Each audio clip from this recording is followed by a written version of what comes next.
Hello, ladies and gentlemen. Welcome to the 607th episode of the GeekVerse podcast. I'm the Clown Prince of Sith. I guess Siths? I guess you pick it's Siths. Should have been an S No there. Siths. So, It's just Sith. but if I'm Clown Prince of Sith, I guess I don't know. That's what I am. That's who I am. I'm joined by. I'm the Dark Lord of the Sith, Kirkland Patzer. I'm Dylan Moss. The disciple Taylor Field. Yes, ladies and gentlemen, we got lots of stuff. We got some trailers to talk about. We got some Star Wars. We got some Acolyte. No, that's the same thing. We got Rebel Moon 2. Whatever. I never remember. Oh, it's like Scargiver or something. I never remember what it is. I just see Rebel That's Moon it. 2. So there you go. Scargiver. I Got think you remembered it this time. Furiosa. First time ever, hey? Hmm? You just said you never remember it, but you remembered it right then and there. So this is the first time. I guess you remembered it. No, Kirkland. Did you hear Kirkland tell me it? A whisper. Didn't you say it whisper in his first? ear. You said it first, then you No. said that's correct. No, Kirkland. That's Am I true. crazy? You did say it first, Travis, and then Yeah. Kirkland reaffirmed you. I never remember what it is. Scargiver? Yeah, I think it's Scargiver. Oh, okay. Jeez. I wish people. We do this.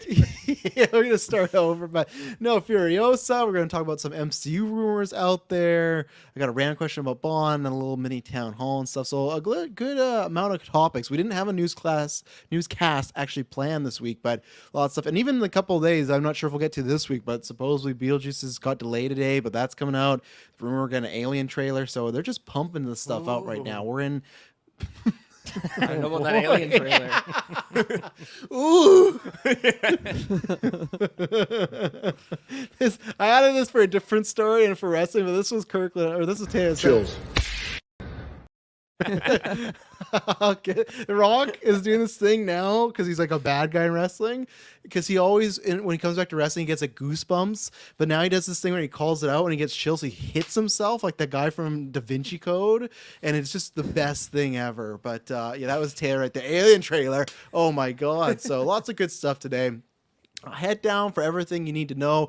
We got lots of good questions for tonight. Stuff that has to do with, Mad Max, funny enough, which we just dropped an episode. We dropped 2. What is it? Mad Max Beyond the Thunderdome, and then Rise of the Planet Apes dropped today. 2 retrospectives right now, ad-free. And a couple weeks early for Mad Max, a couple months early, so check those out. Rise of the Planet Apes or I guess we're 2 more, and then we're done that, and then obviously the movie's almost here. So yeah, I know we've only released 2 on the main feed, but we got a bunch of stuff on there. And yeah, you can get every episode ad-free, early, exclusive. We just did 2 more. You'll be getting 2. You'll be getting the X-Men fan cast for the heroes. So we cast all the 97 roster. Well, not the new characters, but I guess the original show roster as far as actors. So it's a fan cast of, if Taylor picks Nick Cage or Wolverine, can't do that. So that was a really fun one. There's some good wild picks. And we made our fantasy MCU versus Fox X-Men 10 versus 10 kind of roster dream movie if we think they should do it. So really 2 kind of good Season of X episodes coming out. So look out for that. It was a good time on both of those. And that's not it because we got a bunch of X content. X-Men, the animated series, 97 comes back tomorrow. 2 episodes. I'm very excited about that. I think we all are. So we'll be back. So lots of good stuff. We got the Halo season finale, Ghostbusters. So this week is just fully loaded, just like the fully loaded pizza, right, Kirkland? Fully loaded. No ingredients left behind. Yeah. No ingredients. Lots of cheese I hear on those fully loaded pizzas. And meats. But, Don't forget the and meats. They're the yeah, same. tons of meats. But yeah, and then also just a huge thank you. It is off the store right now, but a massive thank you to everyone that checked out Adrenochrome, that rented it. Did better than we thought, both I'd say rental-wise and critical-wise. We're thankful for the people that did the survey and point out, oh, you could do this and do this. But one, I was happy. One, you're probably all being nice. But most of the stuff was all easy stuff we can change in the future, stuff like, oh, I could fine-tune that a little bit. So thank you for that, because you guys are, we talk about movies going test audiences, like you guys are the test audience, because literally today I was looking at certain festivals and whatnot we're going to be going to, and yeah, just a reception overall. Some of you were way too kind, so we thank you very much, but it was a very fun weekend, very heartwarming weekend, and good to see you guys kind of give us a little more motivation, because next month, not that we didn't have, but next month we start to film some more stuff, get back into it, and we're bringing that. So yeah, big thank you to everyone that checked out. I was surprised by the reception, how positive it was. So from here on now, we'll see what happens. Maybe it's all downhill, but this weekend was just fantastic, So I'm not sure if you guys want to add anything. Dylan, you watched it. What did you think about it? I had a really great time with it. Mm-hmm. We have done so many skits and like video footage and streams over the years. So honestly, going into this, like I didn't know what I should expect. I don't know if I should expect like you know, just a little bit more than we would do for like a wrestling video or something. Yeah. But so I was really impressed with it because you guys went like way beyond what I've seen you do before. So that was very exciting.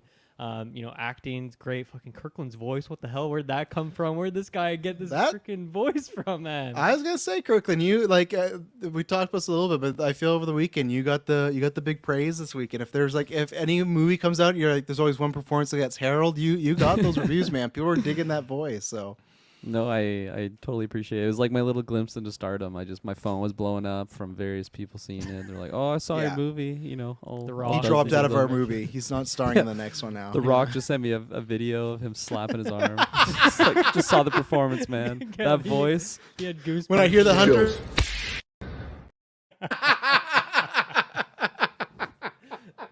Oh my god, that's good. But no, it's a really great time. Cinematography, you have some really great shots in there. That's It's- Mr. Field, most of those. So yeah, well edited. Yeah. All of it is it's really fun. So I was very proud of you guys. It's really awesome. Thank you. Well, you sound the same as we did vodka stream last week to promote, and then also Emily had the same sentiment. Where I feel like everybody was like, not relieved, but that almost Emily sounded like she had a similar thing of you. Like, I don't know what you guys are really making here. Like it's like I know what you guys do, and then I think people were surprised by because we have been working on this for a year, and I'm not saying it's like amazing, but I think it's like you said, it's not. We've done like short, like what's a jar jar, but that's very much like, hey, we got a day, we're gonna have some fun. So no, I appreciate the kind words. You said a lot of other stuff which was good behind closed doors. So thank you. And yeah, Tay, you got anything to say? I mean, I praise you, Travis, for keeping to our crazy schedules. I really like, honestly. Oh yeah, like your last one.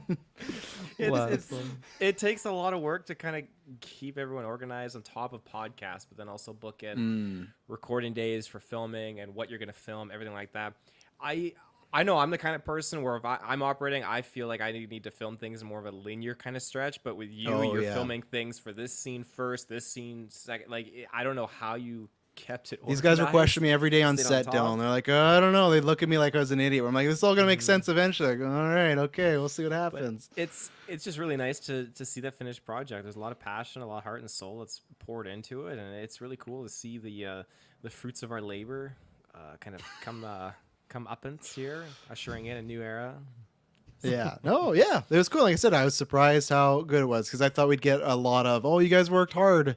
And that'd kind of be it. I said that was the cue. I said to Kirkland, like, if we get a couple of those this week and they didn't like it, if you're like, you look like you put a lot of effort into it, and that's the only thing you say, it's like, it's not perfect. I'm not saying people love this 5 and 5 or whatnot, but yeah. So as of right now, that's off the shop. That'll be back in probably like a year or so. But yeah, we're gonna do the festival run. I think I looked on Patreon, so the people that did rent it when I unpublished it, I think it did say the people that rented it can still have it. So I don't think if you did get it this weekend, I think you haven't lost it. So there you go. There's a few things I might recolor because the compression rate is always a pain, and I've looked into some new tricks. So, but yeah, very fun time. And speaking of GeekVerse side projects, Dylan Must, I see that name there.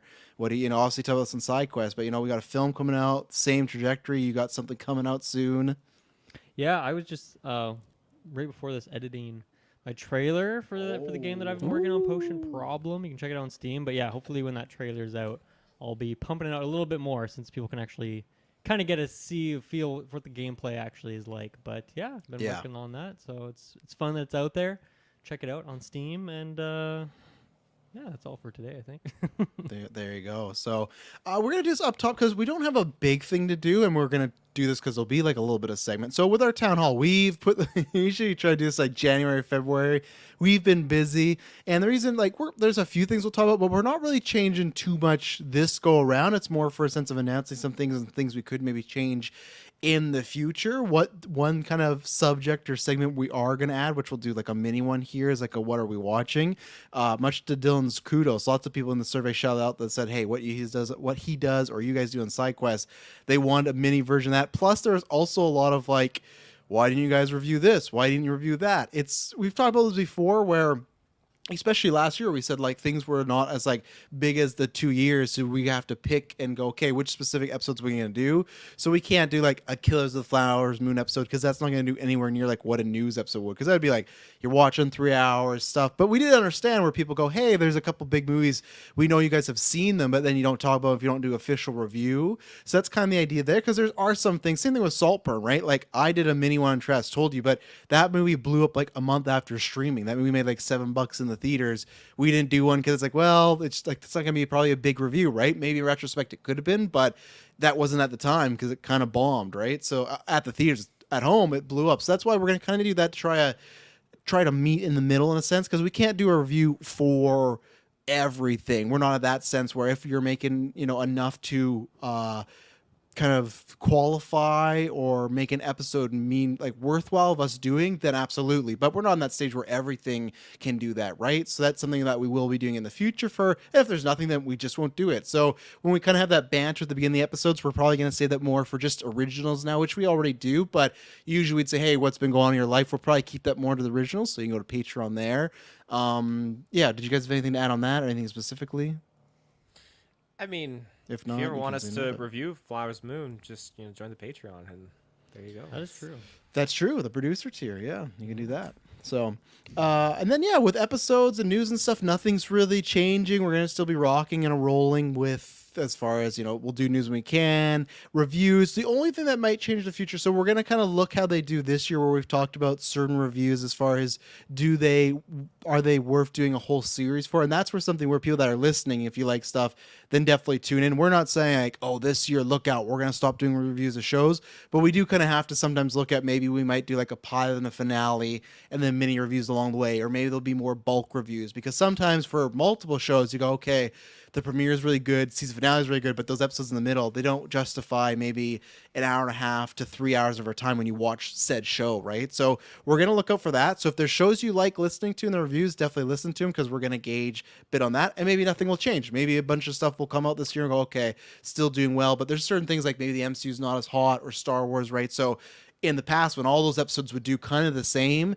the premieres and finales do a bit better. Nowadays, it's like sometimes those middle episodes are like quite considerably lower. So that's where we go, okay, in the future, that's going to be something we're looking at. Retrospects, as of right now, nothing's really changing. Nothing's really changing with Patreon. We're still kind of doing the same things right now. We will try and do more polls for the people that say they want more polls. We'll try to do more of those. But yeah, and then I think the only thing show-wise, I'm trying to think. I'll send a side quest for Dylan in a second and try to tell you after. But I think what we're going to do, we haven't decided on a date yet, but for an actual event, either the end of July or beginning of August, we're going to do I guess we're just going to call it GeekVerse Day, and in honor of our kind of 9th coming up. But I think we're going to try and do this as an annual thing. We're going to do about an 8-hour stream. We're going to do some fun casts. We're not going to announce them all, but we will announce this one so you guys can do the poll, because we need to start watching some movies. This was Mr. Must's idea. We're going to do a Golden Geeks for either 2010 to 2015. We're going to make a poll, and you guys are going to vote on the year, and that's going to be one of the bonus episodes. And what we're going to do with this stream is it's going to be maybe 8 hours. We haven't decided time, and that's going to be the time. But if you join Patreon at any tier or up a tier, we will make the stream go longer. So it's kind of a way to support the channel, and we'll do more content. So we will have like a stretch goal of like, hey, if we do an additional hour, maybe it's of this of Jackbox, or maybe it's this of a certain cast or whatnot, right? And After 9, whatever it may be. So there'll be more details in the future, but we're going to do a day that kind of coincides with our anniversary and just celebrate, have a good time, and all that stuff. If you can't check out live on YouTube, most of it will be podcast content, so it'll be issued out and put out there. But yeah, I think we're excited. Taylor, you pitched it at the beginning or end of last year, I think. We didn't really know. We were like, that sounds great, but what do we do? But I think our last kind of mini town hall meeting was... It was like, oh, what was that comment you said? Like, oh, you put a lot of work into this. Good Yeah, job. yeah, I put a lot of work to it, yeah. I think we just didn't know. Like, I think we liked the idea of, oh, let's do a day to celebrate, and we still want to be different than Extra Life, because Extra Life is for raising funds for charity. So that's why, yeah, if you don't want to do anything, but stuff like, even if you join the dollar tier, that will make the stream like 50 minutes long or whatever the time we're going to make it right? So that's the thing. Or if you go, hey, I only go certain times a year, that'd be the time, because it's all going to be other content that you will get and enjoy. I think you'll have a good time with it. But yeah, I think it's a good idea. So we're still workshopping it, but Taylor had pitched it, and I think we kind of figured out on a few events, and I really liked that Golden Geeks idea, because people love the Golden Geeks, and that's a good way of like, hey, okay, we can't do one for this year, obviously, but I would love to see what they pick, and then we got to do a jump down the rabbit hole to see, watching multiple films and stuff. So yeah. Taylor, did you I mean, there's just a know. lot. I threw to you, and then surprises. I came back to me, so I don't know. There's a lot of surprises that we're discussing and we're prepping for it, and I'm just excited. I think it'll be a good time. It'll be hopefully a great way to meet some new people. I think there's still lots of people that are quiet. Younger, I'm sure you sexier guys- people. Yeah. Wait, sorry. Are we on the same page here? What? Are we meeting new people in this event? Yeah, we're We inviting could, a I whole bunch of guess. people over, Yeah. but no. I just mean, like, I think there's a lot of people that are still, you're probably listening to the episodes, you haven't joined the Discord, you're just kind of like in the background, and maybe you're just super shy. But hey, you check into one of our live events, like you'll have a lot of fun, and yeah, just say hi, pop in the chat, join our Discord, just get to know us. We'll get to know you. Well, I'm not gonna say that's kind of weird. They know We what get to do. to get the know 'em in a nice way, not in a way like, what do you like? Do you like cheese or meat on your pizza? Like, Whether you like it So or it is. not, we will get to know you. yeah, that's what we do here. That's the Discord. But yeah, so we're gonna time in a time where Dylan is in town, because then we can all. I'm sure there'll be some other maybe GeekVerse people popping in and out, but mostly it'll be us for whatever allotted time, and we'll do that. I think it'll be a good time. And Taylor says there's a lot of things potentially surprised for that day, and yeah, there's stuff that Taylor doesn't even know about that I got a certain thing I want to talk to you about, but we're gonna save that for another time, because I think we have to have a conversation, very important conversation about some unfinished business, so you never know what can conspire that day. So yeah, Dylan, anything on side quests you want to throw it to the people about for surveys or whatnot, or anything changing? Or Yeah, honestly, not a ton of change this year. I think one of the big things that I was reading through on the feedback was, a lot of people, they kind of depend on, like, whether or not they listen to side quests kind of depends on, like, what the topics are, what's in the header of the episode. And honestly, there's not a whole lot I can do about that, but I'm going to try and make it more of a through line, more of a thing that people want to listen to on a weekly basis. So I'm going to figure out how to do that, whether that's adding fun new segments in there, or I don't know, maybe it's even an episode length thing, trying to keep them shorter so it's easier to keep up on a weekly basis, that kind of thing. you can do some Patreon polls, ask for some topics. That's true. Yeah, I don't do a lot of Patreon interaction when it comes to side quests, so maybe that's a good thing to do as well. So some of that stuff, and then also people wanted just maybe more variety with the hosts, or not necessarily like not us, but just more than just like me plus one other person, which is what it usually is. So I'm going to try and do that as well, but once again, it kind of depends on topics. But this week we had a nice 4-man review for Outlast Trials. That was a really fun time, really good episode. I think everyone should go check that out. So we're going to try and keep that up, keep the fun topics going. Last year we did the Arcane retrospective, which was like 7 or 8 episodes. I don't think we're going to really have that this year. We're not going to have like an equivalent huge retro in that way, but I think I'm going to try and do is like smaller one-off retros that are easier for certain games. Things like that. Maybe a bit more variety too than just like one retro through the whole year. So Yeah. Stay tuned for some of that stuff. But yeah, for the most part, I think SideQuest is going to stay mostly the same this year.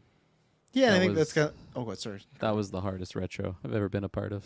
Yeah. Very Just getting through time-consuming. Arcs Some of those games Arcs fucking hard. Fatalis. Yeah, like very long games, but I wouldn't change it for any means. But yeah, that took some effort as being someone that is struggling to finish games sometimes.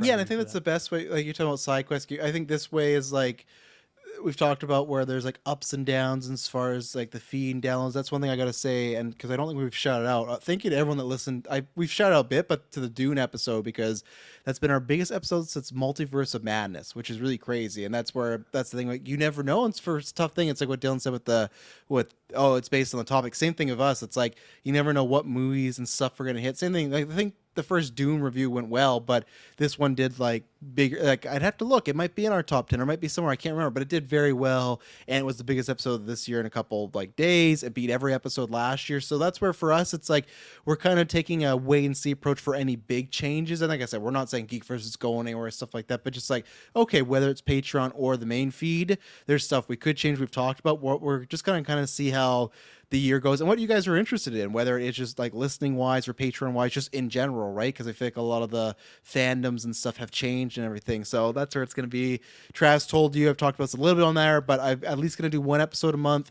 It's just hard for me right now to do like weekly like I used to, just because we're doing a lot more with GeekVerse and also the filming side, and also the same thing with like, it depends also always on monetization stuff. So if it's higher, then that gives me more time. What I always said, I would take off work and take time away from work, but when it's not, I can't do that. But it's going to be kind of a twofer because you're getting that, and then next week you're going to get the first episode of The Gimmick. That's going to be myself, Mr. S Bubs. Yes, S Bubs, you can make your official Twitter announcement, and David, who's hosted on Geek Ultimate Alliance, who's been on, I just said that, Marvel Alliance. He's a good friend of Brent's. He's a good friend of mine. Now we've been talking wrestling the past couple of years. He's who I originally wanted to do with. It's going to be bi-monthly right now, so that's why every wrestling stuff on Travis Told You will be off that show. That'll just be entertainment on our topic base, and now that's going to be one show once a month, and that's the same thing as next year. If you like it, depending on downloads, maybe that becomes bi-weekly, maybe that grows, maybe that's something S-Bubs and David hosting, me appearing here and there, but that's where I feel like this year is a lot of, especially next year, there's tons of big movies and stuff. This is a good year that we're really going to test, okay, what do people really want us to do? Because even when we do surveys, we talk about all the time where half the people want, yeah, definitely do a wrestling show, half the people are like, I have no interest. Half people are like, you guys got to do more commentary tracks like a couple years ago, right? And then other people are like, I hate this, I don't listen to any of these, right? So it's tough. I feel like we have a great fan base, but there's certain type of topics, or same thing, people are saying, hey, bring back comic virgins, and we'd love to, but at the same time, it's like those episodes always didn't do the greatest, so it's hard to justify us reading comic books for a couple days and doing an hour and a half, and then the download's just not really being there, right? And that's why I say to people that say like, oh, why didn't you do Kills the Flower Moon? That's why, because I don't think the 4-hour Martin Scorsese movie is going to pull in that much, right? And I would love to be wrong, but that's where it is a business. That's what we have to do. We still have to make times like that. So we're trying to do our best to kind of cater for everyone, but also we still got to be specific on a certain thing. So I'm not sure. Is there anything else that we talked about, whether survey or just in general, that I haven't hit on that we should throw it there, or have I covered the bases? Well, first of all, you said the wrestling show is bi-monthly, and then you said it's monthly. What is it? Is it monthly? Monthly. Sorry, I don't know why I said bi-monthly. Yeah, sorry. I meant to say bi-weekly in that at some point. I'm like, oh my god, how often does this show happen? Like no, 2 days. Or gonna be bi-monthly. Or damn it, gonna be monthly. We're starting off next week. Great. We're gonna do a wrestling draft. So we got another draft in the GeekVerse realm. Me, David, S Bubs.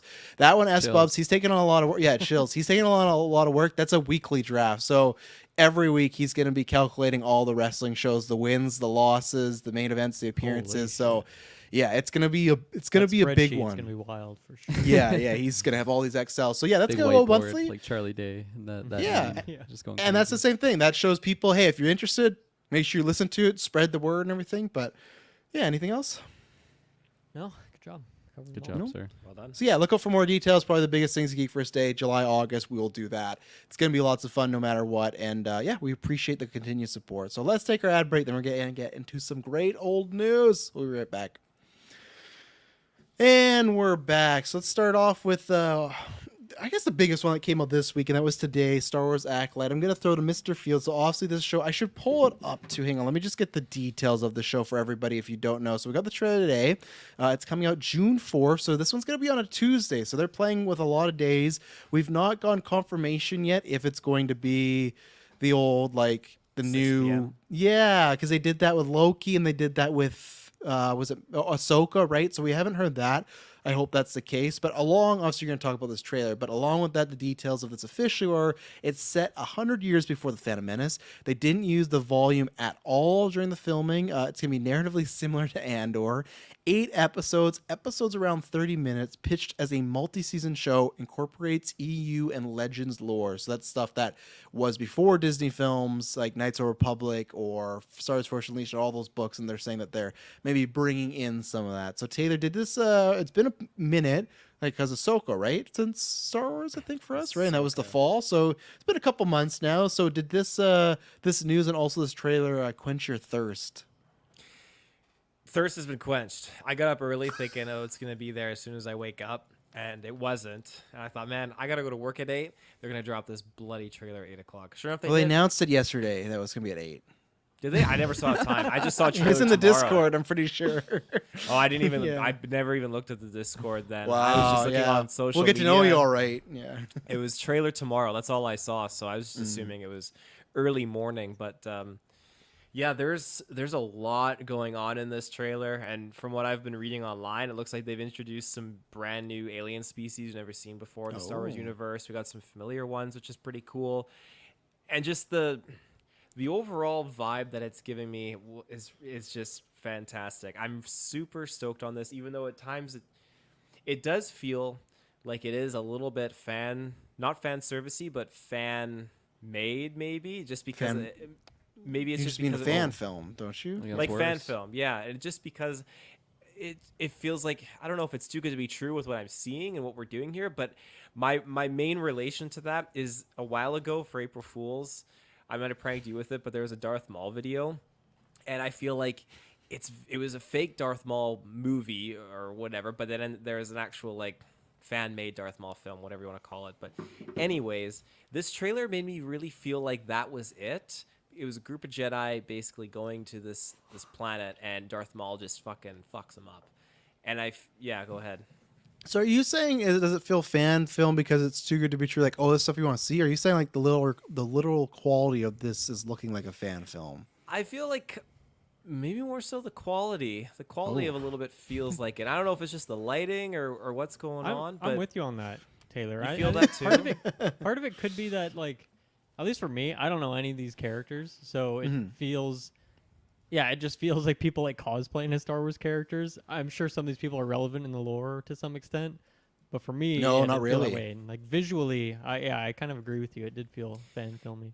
It feels like the when we're watching like Mandalorian and they have those Order 66 flashbacks. I feel like that, how colorful and vibrant those flashbacks are, that feels like this is this all the time. It doesn't even feel like it just feels like a new filter that they're using. It doesn't feel like the Is it because prequel it's not on the films. volume, maybe though? Because other than Andor, all these shows have been no, on. because but all these shows have been on the volume other than Andor. even then it still feels like the Mandalorian flashbacks we get into the prequel era, that has the exact same, to me at least, aesthetic and filter that I see in this trailer. It just feels like it's the same color tone, same everything going on it. But then that feels different from the prequels. The prequels have a certain kind of filter to them too, which again is heavily CGI. It's a filter away, but it feels very different. away. It doesn't. George's command on set: filter away.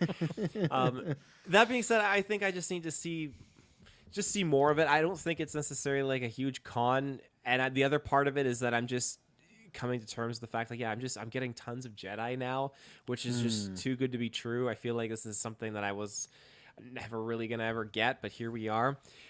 The one thing though, I think that this show, we'll talk a lot more about this because I got a lot more stuff I'm excited to talk about with, but I feel like people are not going to be very open to this story, and I feel like a lot of people that have not engaged in the High Republic novels, I could see them being turned off by some of the stuff that goes on.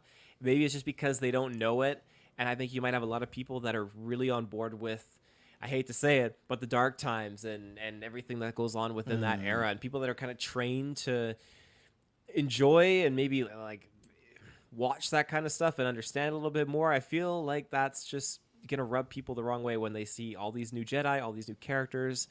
It's just so new that it might turn people off, and not. I can understand that, but the books, we've read through the books, and I think that the books help paint the picture a little bit more. What's up? That's just the we. You're using the general we. You know, like all. You know, I don't think All Dylan's read no GeekVerse. High You Republic guys did books, too. yeah. You read it. All of Yeah. I GeekVerse did. and its associates.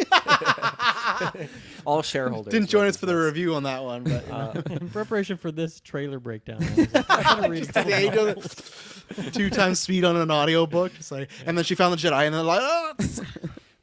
But I do feel like if you've read the books, you have the context, you have the backstory, you can kind of clue in a little bit more with what's going on right now and the tribulations of the Jedi. You can understand where the Jedi are at in their mentality. I think that people are going to go in expecting to see those prequel era Jedi, and that's not what you need to be seeing. I think they're going to be expecting to see Jedi that are going to be acting a certain way like we've seen on screen before, and I think you need to kind of detach from that, because from what we've read in the book, sorry, me and Travis, not we, though there's just these Jedi are so different, and I feel like that was really well portrayed in this trailer. They feel different from the very start of the trailer, going all the way like onwards. And while I love how they feel very different from the Jedi generals we get in the Clone Wars and the Old Republic era, because there's so much time in between. But sorry, I'm in just what way do rambling. you mean different? I'm curious, like in terms of personality types, like the tone of it. Do you mean like the physicality of how they're jumping around or not jumping around the set? Like, what do you mean? I would say in the way that they're acting, from their mannerisms, I feel like all the Jedi in the trailer were exhibiting a much more calm and not like a sloth, but just a very slow, pensive. I love that show, the calming- Jedi. They move like sloths. calming, just kind of tone to them. Like if you like Carrie Ann Moss's character, for example, like when she's just sitting there and she just like slowly turns her head, they all just feel like they're emanating a very different energy compared to the Jedi we see in the prequel era. Those Jedi, they just feel much more, I can't even say emotional because they're not necessarily emotional, but jumping to They conclusions. definitely are much emotional. More, Qui-Gon's emotional. Anakin's emotional. Obi-Wan's emotional. Like, So you can even see what even I'm Mace saying Windu. then, Yeah, right? I think I get what you're saying. Like, I don't. Where I push back is I don't know if the trailer did the good enough job showing that. But yes, in this era, they all are calm because, to put it in perspective, they defeated the Sith like I don't know, hundreds, thousands of years ago. I don't know how long it's been in the High Republic, but the Sith have been gone for a long time. So it's like these are like the Jedi that are like the shit of the shit. Like they have no enemy opposing them, and they're just masters. Like no one would mess with the Jedi. Where now you have, whether it's Kylo Ren or Darth Vader or other General Grievous might go, "Oh, a Jedi, I'm gonna take you down." So that's what this trailer's trying to show is like this is. These Jedi are not equipped maybe to deal with the Sith because they're not even not saying that they suck, but they haven't fought stuff like that. Like in the books we are reading right now, they fight like the Star Wars version of pirates, right? Of just like they have blasters. One guy did find a lightsaber, but they don't have the Force. They don't have evil lightning. I don't think the trailer. I feel like it did enough. Like, I don't know. I guess it's not to me showing. It just looks like it's a detective tale. So I don't even know if the general audience is going to see this and know for sure. Oh, is this the dark times? They could think this is like in the sequel times. Like I just don't know how general audience looks at Star Wars when they see this trailer and a bunch of lightsabers. Like, does this being the dark times even concern them, or is it just, oh, this is Star Wars and they'll figure it out later on? Like that's what I really don't know how they take this. I do think that it's going to be interesting because this is the first show with zero ties to anything. Even Mandalorian was like, oh, it's going to be, but it's still like the Boba Fett look. And then you have Grogu who looks like Yoda. And then they start introducing Boba Fett, Luke Skywalker, where this is really far past. That's why I'm kind of surprised they didn't pull the Yoda trigger. I thought for sure Yoda would have some presence in this teaser because that would show something like, oh, because he's hundreds of years old, right? So he could be in the show. So Okay, I'm he's kind not of confirmed to be in it, but no, like, he's not He could confirmed. be a player. Yeah, I just think because he's like I don't know, how is he like 800 years old, right, Taylor? I think Yoda He'd be 700 years old right now. Yeah. Yeah, so that's what I think mean, For like, sure, he's gonna be in it. I think he would, but that's why I'm surprised to not tie it at all because there is a lot of people, even the name like Acolyte, like it's not like a Star Warsy name. So my hope is that when they say, and like Clay in our Discord said, like them saying, oh, it's similar to Andor, that could just be like, well, Andor's the best Star Wars show, so make sure you say it's like Andor. Like that's an easy thing. Like vibe I got for sure. yeah, like oh, Adrenochrome, it's just like Andor. Like it's just like the easiest thing to pull. So that's where it's like, hopefully that's the case. What I don't like from the news is that 30-minute thing. Really disappointed in that because some of those Mando episodes are 30, but some are 40. Them just saying like the majority of the episodes are 30. For me, it's like, if we're introducing all these, and I get, oh, there's multiple seasons. I don't care about that. Season 1 has to be great. You're introducing all these characters, a mystery, a Sith, this new Sith lady, 100 years later, a whole new era of Star Wars, and they're going to be 30 minutes each. That's the one worry I have. And as far as the trailer, I'll just say it because I'm going. I was not excited nor disappointed. I guess you could say underwhelmed. I just looked at, okay, I'm still excited because I think all the plot stuff that I've heard about this is like, okay, this sounds interesting, and I'm always down to get. It's supposed to dive lots into Sith stuff, so like Kirkland and Taylor, I'm all for that. But this trailer, if I didn't know any of the plot stuff beforehand, I don't think this would have sold me. It would have not sold me. I didn't look at this guy, oh, this looks awful, but this didn't look like a complete home run for me. I think the last 12-15 seconds are great when they have all those lightsabers and that red lightsaber just comes out, and like I said, it's cool. These people have no idea like what even a red lightsaber. Like I know what they think it looks like, but like they're not seeing it. They know like, what it symbolizes. I've Like never seen red before. well, that's what I mean. Like I know if you said like picture a red lightsaber, they'd figure it out. But to think about like it would be like fucking if we were at war with somebody and fucking Hitler walked on the battlefield. You'd be like, what the is fuck? that? Yeah, but that's what it's like, right? This is like the ultimate bad guy that's been gone for hundreds of years, and now it's back. So I think there is some intrigue there. So that last bit got me, but the trailer overall, I was just like, all right, like. That's good. I hope the show's better than the trailer, but I also didn't think the trailer was bad. So, and Dylan, I want you to because obviously you're not the biggest Star Wars guy, and you're not checking all these shows, but I wanted your opinion on this because this is, like I said, the first time they're doing something that's not in the dark era, not in the prequel. Like it's something in TV show wise and movie wise, live action, whatever. Even animation. What's the oldest they've gone back in animation, Taylor? Like I don't think this far back, right? Just prequel stuff, right? Ooh, I mean, in animation, just that kid show, Jedi Padawan Tales with the yeah, and that doesn't count. Yeah, so really, like for TV film media, this is a new era. So that's where did they introduce it to you well, Dylan, or do you think it's kind of much of the same, just a different coat of paint? Well, I see Taylor's finger just doing. I just wanted to throw a question in with here, Travis so there. hear what he has to say. Before you answered, because Dylan, do you hate all Wookiees or just Chewbacca? Now you can continue. Mostly Chewbacca. I guess I don't have What any about a Wookiee particular Jedi beef coming with up? the other Wookiees, other than the really janky looking ones in Star Wars Jedi Fallen Order, because they just look atrocious and they're terrifying because of that reason. But yeah, I don't have any particular disdain for whoever this guy was, because I assume it was not Chewbacca, given that you guys said this is all new characters. Mm-hmm. Yeah, I mean, I was pretty underwhelmed by the trailer, but even just hearing. It's weird. There's two sides to this, where the things you guys are telling me are actually pretty intriguing on the story side of things, and I like this perspective of the Jedi kind of being on top of the world. Like, I'm not used to that kind of thing, and then being thrown against this enemy that they've probably heard all these tales and stories about, but like the Jedi on the actual screen have never faced this kind of enemy. That is a pretty intriguing idea. Now, obviously, I don't know these characters, so I don't have any attachment going in. And yeah, even just like tonally hearing kind of what you guys are perceiving some of these differences.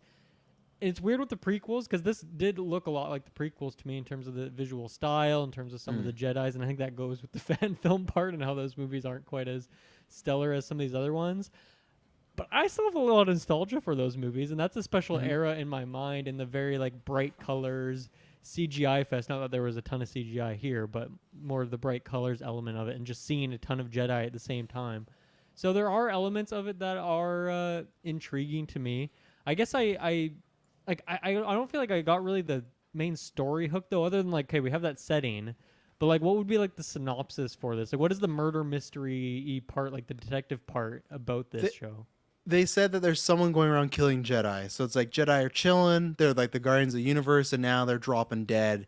And now it's up to I'm guessing the main character, the guy from Squid Game. I don't know if he's the main character, but one of them, it's him and probably some others, an apprentice maybe, to find out what's going on with these Jedi. Why? Because obviously, especially with normal people, who would be killing Jedi, right? Maybe one dying, but like a bunch of them. So and it seems like the girl that's like the Sith Runner, that's the girl from Bodies that played like the love interest of our character there. Okay. Yeah, so she's the one seeming that she's I don't know if she's gonna be the full-on Sith, but she seems to be the villain of this series. She had those like kind of dreads and the red and the armor and stuff. So yeah, so I mean, there's definitely some things that look intriguing to me. I think I would want to see another trailer, or probably more so just hear people's impressions on this once it's actually out, to see if it's something that would be for me. I don't know. I'd probably more intrigued to go check out Andor than I am to watch this. I still haven't done that, obviously. So I don't know, but I guess I'm also surprised to hear you guys' thoughts on this, because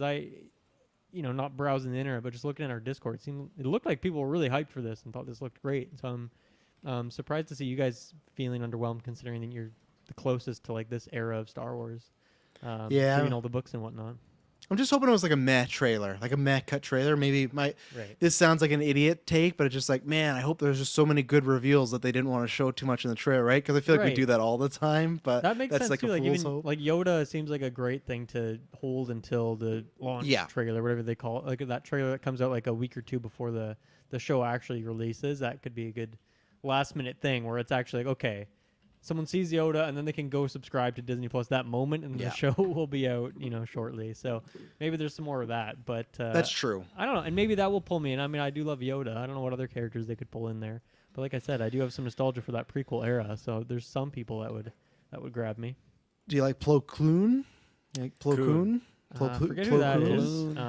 Tay, you want to pull up the guy. trailer? Because we won't break down too much because there's not too much pause. But there's people thinking that there is a young Plo Koon in this this thing. You'll see. He's the alien in the prequels. He looks like almost I know which one you're fishy. talking about. Yeah. Well, of course you do. You're Star Wars guy. He has like that black thing on his face, like with the mouth breather. He's like black eyes. Okay, yeah, it's coming together. Yeah, Bug boy. we'll show you. Yeah. So Kirkland, where are you on the Acolyte? You're a big Sith guy. Even great should post have the other Plo day where it Koon. was the Sorry. lightsaber and it was. There you go.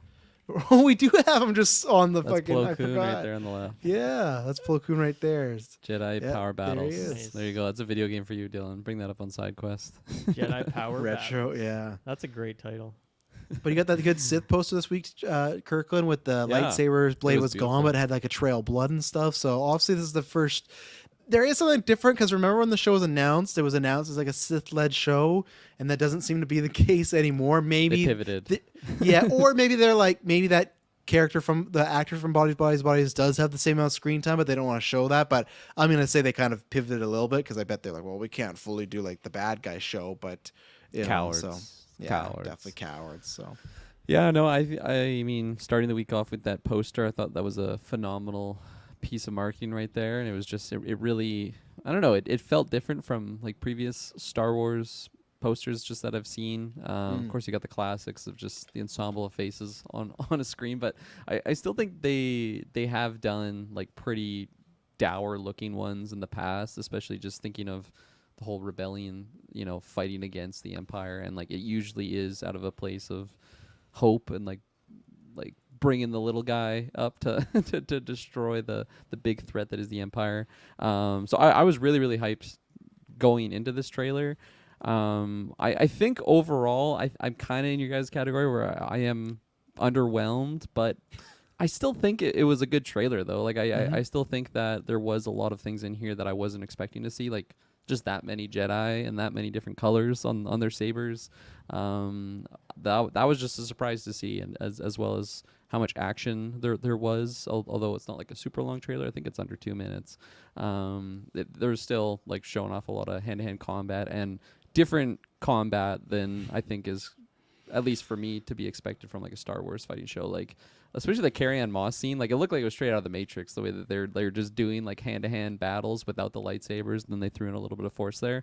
I'm glad that it's a step away from just a full-on like and then they're just like standing there and having like a force battle. Like there actually is some fight choreography as opposed to just the presence of the force and like really having that imposing aspect I to feel it. like they showed the same scene though from a different angle where she like pulls the knife and Carrie Mouse just like stops her. Like I feel like that was just the same shot over. Well, she caught her hand, right? Like they she? had Okay. some like actual martial arts going on, which honestly, like I'm hoping most of the combat is a splice of that, not just like over the top lightsaber battles that we've had in the prequels. I do want to have the feel of the Force in there, especially knowing that we have relevant Jedi. Well, I say relevant. I don't know any of these characters at all. I'm not well versed in the High Republic. And none of these characters are from that, by the way. Too. Oh, okay. This is like it's that era, but that era in the High Republic is still even like further back and Right. stuff. So this is like near the tail end because it's 100 years from Phantom Menace. So I still think maybe Palpatine might pop up at some point. I don't know how old Palpatine He's is. not get away born from yet. him. He's not born yet. This is Is it- 15. So this is. I was looking at dates earlier. We're talking about a guy who is in all three trilogies. Remember, as a fucking old curmudgeon who could like I clone know himself. he's not So- born yet because this would put. Just And we'll saying. get into that later. Darth Plagueis would be 15 years old at the time of this. I've heard that He's trend. 100. Oh, man. He's 115 years old when Yeah. Sidious murders him. Also, what do you take? I'm not sure if you're done, Kirk, but as Taylor is like the canon done. guy. Do you take? Because I saw some umbrage to this in Phantom Menace. They're like, "Oh, we haven't seen a Sith in like how many years?" And it's way past 100. He was Do you just take that as- spitting wazoo. So they're just lying. No, he's not lying, but I think he was just being very flamboyant and exaggerative. Like, What's No, a good term here? Like, That's not how. That's a lie. If I just say, "Hey, we haven't seen a Sith in 500 years," but then 100 years ago we know this instant. That's not a He can't- flamboyant statement. I think so, because if you were to ask me like, oh, when was the last time you were bitten by a mosquito? I was like, oh, like a bazillion years. You know, A bug versus like space terrorists. I feel like there's a difference. I think that's the same, because he's like, oh, the Sith have been extinct for a millennium. It's like, well, how do you know? Have you been alive for a millennium? No, you haven't.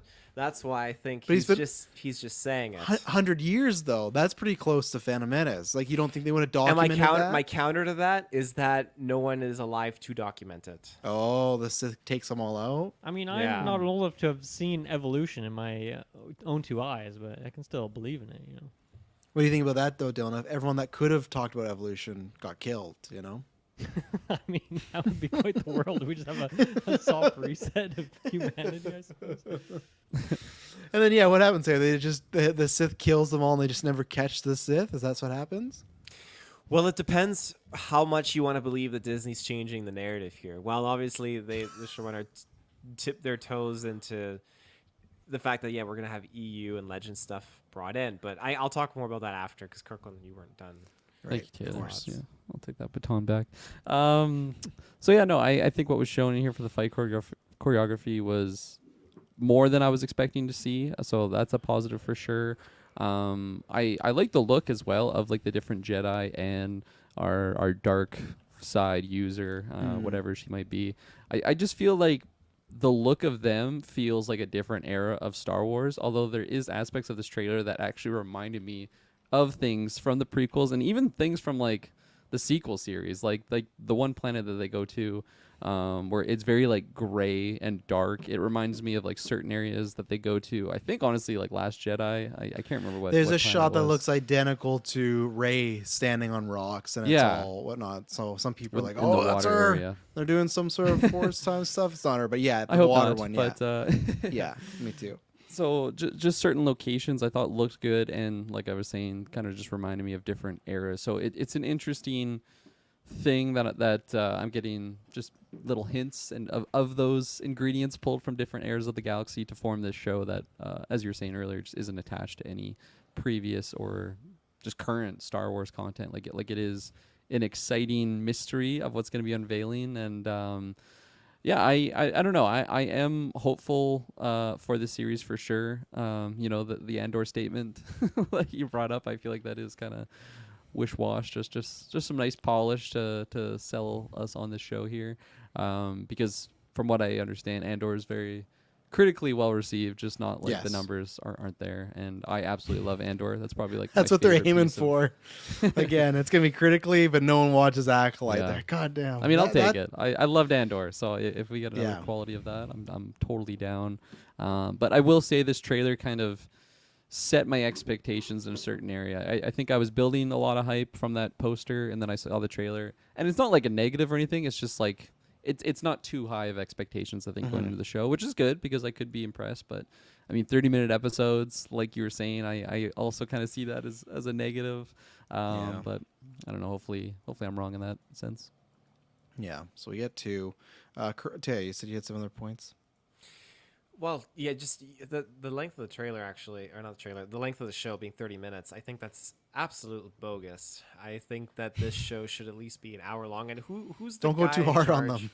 Well, who's the guy in charge that keps on insisting Filoni. that You gotta blame him. It's all Filoni's Filoni made fault. this call? No, this was before his time. I think. I don't know. I'm very curious if stuff in the future gets made without him, because this isn't in the Filoni verse. So. Yeah, half an hour is just too short for an episode. These should be at least like 59 minutes, 60 minutes a piece. But so if we're looking at this and what they're pulling from Legends and EU, we have to figure out what exactly are we looking at, like in dealing with Sith stuff here, because I feel like, okay, we've seen this character here. Now, technically in canon, there's no canon saying Darth Plagueis is immune. Now, that species Is it what? immune. That's remember the remember race. Immune to what? attack. Mune. He's trolling you. He's trolling you. He knows. No, I'm actually not. That he's immune. What do you mean? What are you saying here? That's the race Mune. of like Munes. alien. Is called okay. Mune. Thank you. I had no idea. I thought you're just saying he's immune. It's like to what? Like You know- age to you life. know what I've seen attack- Taylor in the past. I don't listen, trust you. I've these said this days. before. I love Star Wars, but I could not have told you that Darth Plagueis is immune species. You know, To that's, what? that's not He's my immune to big what? thing. Uh, At least You 59 know- minutes. you know Attack of the Clones. You remember the little meeting that Dooku had with the aliens? I can't remember this. You remember the guy with No, the I super do remember. skinny I'll head? take my plans to my master. Right? He shows them off. You're Isn't getting it? close. Remember the guy with the robotic voice, like Yeah. yeah. And there's and he another shows guy them like the Death Star holograms, right? not yet. No. This is before when Obi-Wan is like eavesdropping. But you got the guy that's like Right, the yes. banking clan will sign your treaty. He's got like Yeah, the skinny that guy. head or whatever. That's Yeah. Munes. Those are Munes. That species. Okay. So that's what Darth Good Plagueis job. a species is. So anyways, Ask me in 6 months if I remember this conversation. All 59 that's good. minutes of it. Yeah. we have to go in here and see. Okay, is Disney going to follow that outline? Are they going to follow that character origin and make that character that right. same species? I don't know if they're going to do that. The only thing we have is the name Darth Plagueis, and I feel like Disney is in a weird situation where they like to pay tribute to. They like to pay tribute to some of the stuff that's in the original trilogy, and again the prequel trilogy. But the prequel trilogy stuff, I feel like that was more so like Dave Filoni kind of sprinkling in a little bit, and more so mostly just Jon Favreau because he was spearheading that project. But this being before that, I'm wondering how much is this going to really pay tribute? Obviously, the team that's behind this show is working with the books and the authors because the authors are the ones that pretty much created this whole era. So this show has to have a lot of influence from what they've established because they're the creators of this whole High Republic era. On top of that, when you have Darth Plagueis being like 115 years old by the time he's killed by Sidious, this makes it the perfect time for him to be young and be in cahoots or being recruited. So people are wondering, okay, are we going to see his master, Darth Tenebris? Is he going to be basically scouting out trying to find recruits? Is The he interesting immune? No, he is a what is he? He's a Bith. Easy kill. The guys that are He's a playing what? Acceptable. a Bith. You know He where said a the myth. I'm like, why are these fuckers M name aliens? He's You know, immune and he's a myth. the Cantina Band in A New Hope. The that's his species. So, What those guys? The guys that are playing in Jabba's What are those Palace? guys? Or- Not that oh, guy, but that same species. You're gonna have to. Exact guy. So it's like the guys with the big black eyes and they got the yellow bald heads and stuff. Yeah. Oh my god! Can you imagine getting force choked out of that? Why by all that these guy? why these great masters? I don't know, funny looking aliens. But This is yeah. Darth Tenebris. Nice. just That's the ass peak. cheeks taking you out. And then that's Oh yeah, look at that. there's Plagueis. Quite a phallic race, I must say. Oh, absolutely. Yeah. So, I mean, No just in Revan in close- this show, eh? I mean, they could nod to No. it. They really No? could. Keanu But- Reeves. Remember that was the rumor. He was going to play Revan in this That was show. the rumor. Yeah. You honestly, Clone Wars, we got Darth Bane, so honestly, they could really just whip whatever they want out. I don't know anymore. Well, I do think that people should be prepared, though. Whip their bith out. I want Darth Plagueis really badly to make an appearance in this show or some mention or something along those lines. I really want that, but I'm also preparing myself because Disney might change things around and might not include yes. Darth Plagueis. The idea that this person's going around and killing Jedi, I like that because it's very reminiscent to, I think it was a Darth Maul comic that is canon where Darth Maul was just in the underparts of Coruscant, just killing people, going on murdering sprees, trying to find like better targets that he could like one up and get stronger. And this was just to impress Palpatine, impress Sidious. And it came to the point where he actually killed, I think, a Jedi Knight and the Jedi Knight's Padawan down there because they were like investigating the murders. So I like this because it just reminds me of that. This guy is maybe trying to impress the Sith Lord and is just going around trying to kill Jedi, trying to one up. So I just Yeah. imagine that guy coming out from the shadows. Hey, you want to have a good time? Just Darth Maul with the horns. Absolutely not, sir. You can keep going on. No, I mean, piggybacking on what you're saying there, Taylor, something that was shown, I'm like in this trailer and also just kind of the synopsis of the show in general.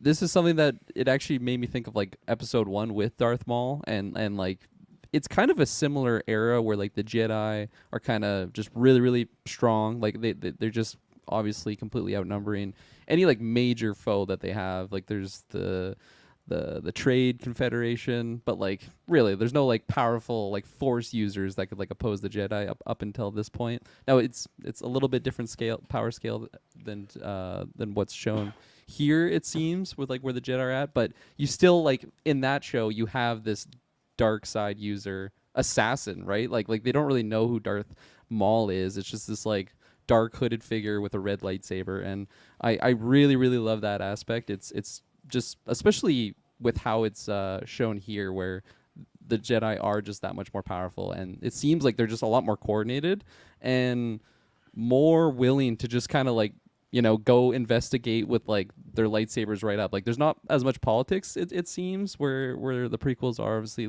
littered with just politics throughout. So what was shown with that makes me really intrigued, and yeah, I just want to see, you know, a dark side user just fuck up multiple Jedi and like really show us just like the power of the dark side. Like I really want to get a lot of that in this show, and I hope I'm not disappointed by, again, like 30-minute episodes. You don't have too much time to like obviously just have like action-packed episodes here and there. Like you really have to tell the story but also show just a widespread of what makes a show good, and especially one that's centered in the Star Wars universe, where you do want to show off like Force powers and Jedi, Sith, and just all that stuff. So there was a lot of glimpses, and then of just the story that I kind of want to be told, and then piggyback on what you were saying, I definitely agree with just that juice of because you got like the one powerful dark side assassin that's just taking on these Jedi. Like that's just, I don't know. I feel like on paper it's such a good idea and a great show to kind of build around.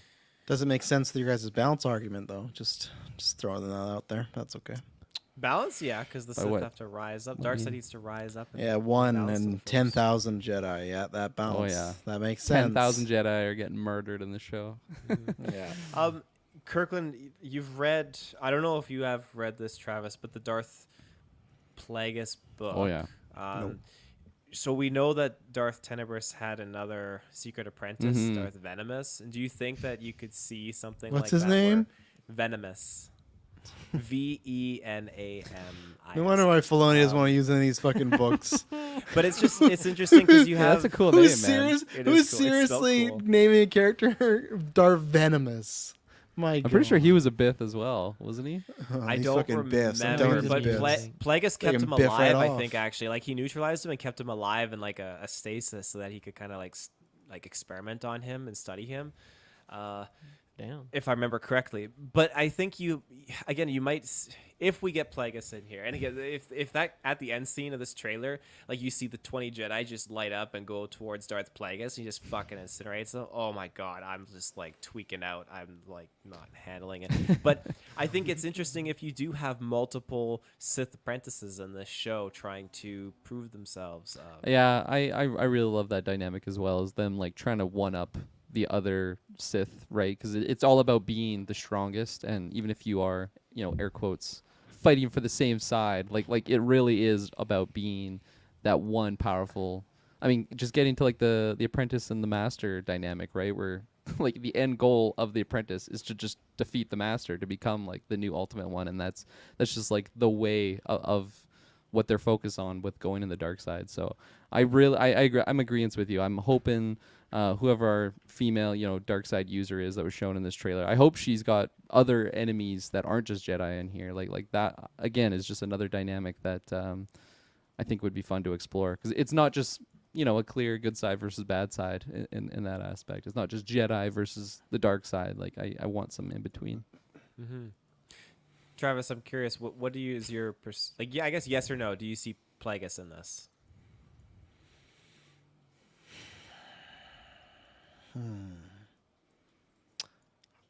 It's. Do you just mean this season or the show overall? I'd say show overall.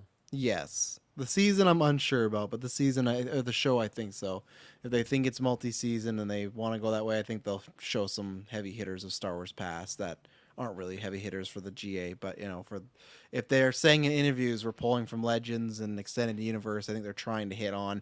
And that's hopefully that won't be the downfall of the show. That'll be the sucky thing if it is a great show, but it's too inside baseball and there's too like, oh, look at that, like what people hate when with DC or Marvel they do something right, like look at this character and like, well, what's the importance of them, right? So, but I think so, yes.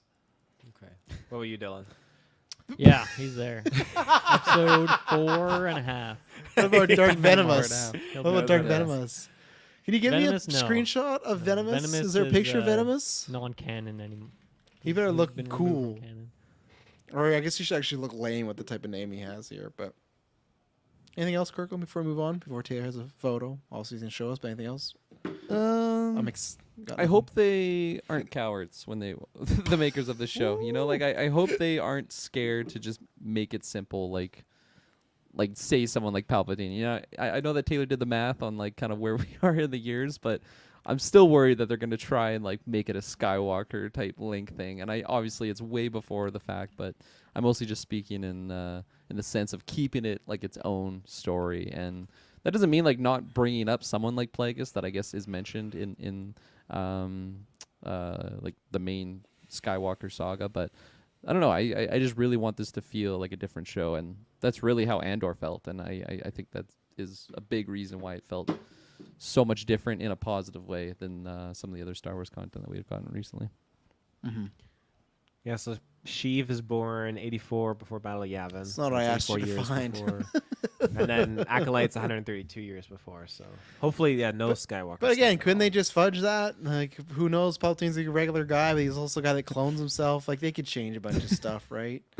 Somehow, could, like, get some Palpatine swords- was born 50 years earlier. You know what? Well, what if he wasn't? Disney What if fucking it's just like loves that, like Ian McDermott. Like they fucking love the guy. He's still Well, coming and- back for Bad Batch. Like I don't think he'd be back for this. I think they get a different actor. But I just feel like couldn't he just like find something to keep him younger and he just lies about when he was born? Like I think Palpatine's actually more likely than Plague. It's just because people know Palpatine. no. So what? Matt Smith, right? That's the rumor. Young Palpatine. that was the rumor. Yeah, and then they changed Matt it. Smith. Did you ever find me a picture of Darth Venomous so we can move on to the topic?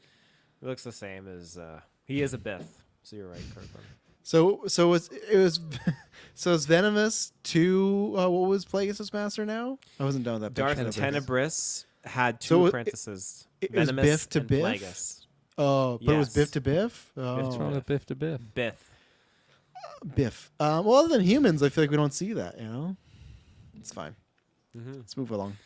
All right. Next ad break. We'll be right back. And we're back. So sticking in the Disney realm, let's talk about a little MCU. These rumors kind of broke. What? I You thought want you the got trailer? Taylor to bring up the trailer. Yeah, I thought we were going through the trailer. We don't, like, I, we did talk I a still lot got a couple about it, notes but- too I want to throw in, but Okay, quickly go. Go. well, You're lucky I'm doing the cutouts tonight, buddy. Yeah.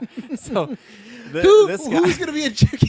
Yariel Poof? We don't need to fucking Yariel. We don't need to talk about Yariel flashcards, Poof, okay? flashcards. This is relevant. This is some relevant. character Dylan definitely would have been like, "Oh fuck, who's this?" And then we see some fucking Smash Bros. Someone's swear. username midnight at a stream. Oh, I'll be Yuri and Poof. I Who is swear. this guy? A Jedi or a Sith? This is a Jedi. He was in Like, Phantom look at that Menace, hit ratio. and He can't be good. That neck is so easy for slicing. My God. He's in the High Republic books that we've read, Travis. So this Okay, guy why is you between bringing him High up? Republic because could be an Acolyte appearance. Boom, he's done. Oppo Rancis, you got this guy. He could same Oh exact my thing. God. What's his name? Just a cat wearing a Oppo cloak. Oppo Rancis. racist? Oppo Rancis. He's like a snake body. Oh, what is that? Oh, that's his body. Okay, I thought it That's was his someone body. else. Yeah, and we got Yaddle, of course, and then Tara Sunube. You got the This- one picture of Yao. She looks just plastered, by the way. So Tara Sunube, he popped into Obi-Wan where he was in like those cryo things in the Inquisitorius Palace. This He looks like also- Jar Jar he's after a alive. bender. Yeah. He's alive in the High Republic era as well. So there's some characters that we all could see in Acolyte. Right? And you got this fucking alien. All right, go. Let's see. Just only stop if there's something specifically you need to, because Can you You hear know. it? no, we don't need to hear it. It's fine. I can hear I don't it. think- This is good. Well, yeah, you're showing the trailer, so That's good. This is something I always like. I've always said I want more. I wish the way we've talked about, just do a Hogwarts show. I would take just a Jedi Academy show of kids training. I think that's untapped potential that you could also hit the young audience. I don't think they're going to do it here, but I do like seeing more Padawans and kids at the Academy because Pause, I Taylor. think there's That Too- little too arch that late. they showed there, oh man, that is like exactly what Galaxy's Edge feels like. So like this shot, I'm like, man, I was there. This is sick. But That was Are you in this shot? We see Yeah. Kirkland in the I think you could background? see me back there. Yeah, so waving He at the played cameras. Darth Venomous. Yeah. Did he get his blade at Galaxy Quest? Did he get Darth I did Venomous' not. blade? Damn. Not a lot of Legends content. Got there. Rebecca Yeah. Ferguson and Dune over here. See again, like just the Jedi just using like pause it, hand to There you hand go. like Well, but combat. then right when he said that, she used a force push though. She just, Yeah, but but it's the spliced in, Jedi, like Anakin, Obi-Wan, the Jedi Council, they'd whip their lightsabers out immediately yeah. in this situation. But Backflips these Jedi, right they're away. like, they're just like full-on hands-on situation. Yeah. And the score to this trailer is just goosebumps. This Dune. Her look too is so sick. If you It's go nice to back, see other go back a lightsabers. second. Pause it on those two. This right here, that's Daphne Keane, X-23, the girl with the red Is it? eyes and the makeup. Yeah, so that's her. A big fan. Seen yellow lightsaber. We've not seen enough of them. They fucking copped out and gave him the last second episode 9. I know we're supposedly getting a Rey movie, but happy we're getting more yellow. I do not like the color yellow, but I do in Star Wars. So. Yep. Lots of Jedi stuff. They're talking about Going to sense Hogwarts. darkness. Yeah, yeah, pretty much. I just feel like this character's getting her ass kicked though every cutscene we get. It's her attacking these Jedi, and then they just stop her with the Force and mess her up. You know, so Do they mess her up? Has she taken I any think so. damage this entire trailer? she definitely got at least a punch by Carrie Moss, and that way she missed Force the super push. kick. It So wasn't a punch. either way, it hurt. Force punch. I You're think wrong. people are talking about how this character is a kid in one of the High Republic books, like a That's Padawan. fun. I love all the High Republic robes too. They're all very white. They're all very kind of like godly in a sense. like in so the background there. yeah, I enjoy Oh, that's that, yeah. Sheev. That's Sheev. Gold. I've ever seen That's one. Sheev, yeah. That's venomous. Oh, there's some. Yeah, just look at all the Jedi. Look at all. Oh my God, look at that man. Chewbacca's hair right there. The Wookiee's hair. It's nice. Yeah, the top knot. Yeah, I'm working on that. Same shot as before, but that's okay. That's apparently another character from High Republic too, Taylor. So there you go. Yeah, that one. Yeah, this shot. That's immune. Yeah, people are. That's not immune. Look at No, the it's head. There's no way Yeah, it's I know. immune. It looks more like a Zabrak. That's But Darth Maul. That just Darth looks like a Maul. human to me. I'm just Yeah. gonna say, but yeah, people have said that's similar to the Rey Last Jedi thing. A nice reflection there with the body in the water. So yeah, Sweet shot. yeah, good shot. Doesn't look like a Bith. No. Now here's Let's, the let's one. examine the hilt here for a minute. I was Are you just going seeing what it looks first? like. It looks kind of looks like the guy from Cal's a little bit. Well, I guess it's custom. I mean, like the one he has in the games. But what I'm curious to see is you would assume because I don't like this, but in canon they got to bleed a lightsaber gem. Are we saying that one of these Sith are a Jedi that fall potentially as well too? The thing with Sith Lords is their kind of ritual routine is when they become a Sith Lord, they got to go kill a Jedi, take that kyber crystal, and then bleed it. So Okay. you're not really like a fallen. I mean, he could be a fallen Jedi still, but he's Not gotta go not kill a impossible, Jedi. right? Not If impossible. anyone's fallen this trailer, it's Carrie Ann Moss. I'll tell you right now, and I'm saying that's a possibility. Interesting. I mean, this does look like a human hand. Definitely yeah. doesn't look alien. That's no Bith hand. No. No. Look at But all yeah, those. this will be cool. But I also hope. Fuck that! See that right there? That was That cool. I shot also was hope cool. this is not the finale, and then it's like next season's gonna be real hype, you know. So, but They get Like blown a- away. You don't even see who did it. Just next season. yeah. So yeah, cool shot, cool logo. 2 episodes, so I'm excited about that. So. Oh, we didn't see. The premiere. Sorry. Yeah, 2 half-an-hour episodes. We didn't find young Plo Koon, but he's in there. So. All right, Taylor, you good for me to move on now? I think I have one more thing to say. That trailer was from Star Wars Celebration, but they did actually cut some of the stuff that was in that leaked trailer. There were a few scenes with like an Neimoidian, Twi'leks, and stuff like that, featuring some other aliens. Twi'leks. People have Plo shared Koon. screenshots from that leaked trailer showing that they did remove some footage. So there you go. There you go. It's talking about removing stuff. MCU looking like it's like, look at this slate. Let's take some of this out, you know? So none of these projects, I'm going to throw two rumors, just bundle them together. All this stuff is rumored, and they are coming from the same... Actually, they're not, but they're coming from similar sources. There's one on the production side that I feel like it's kind of a no-duh, but still it's out there where Iger, you know...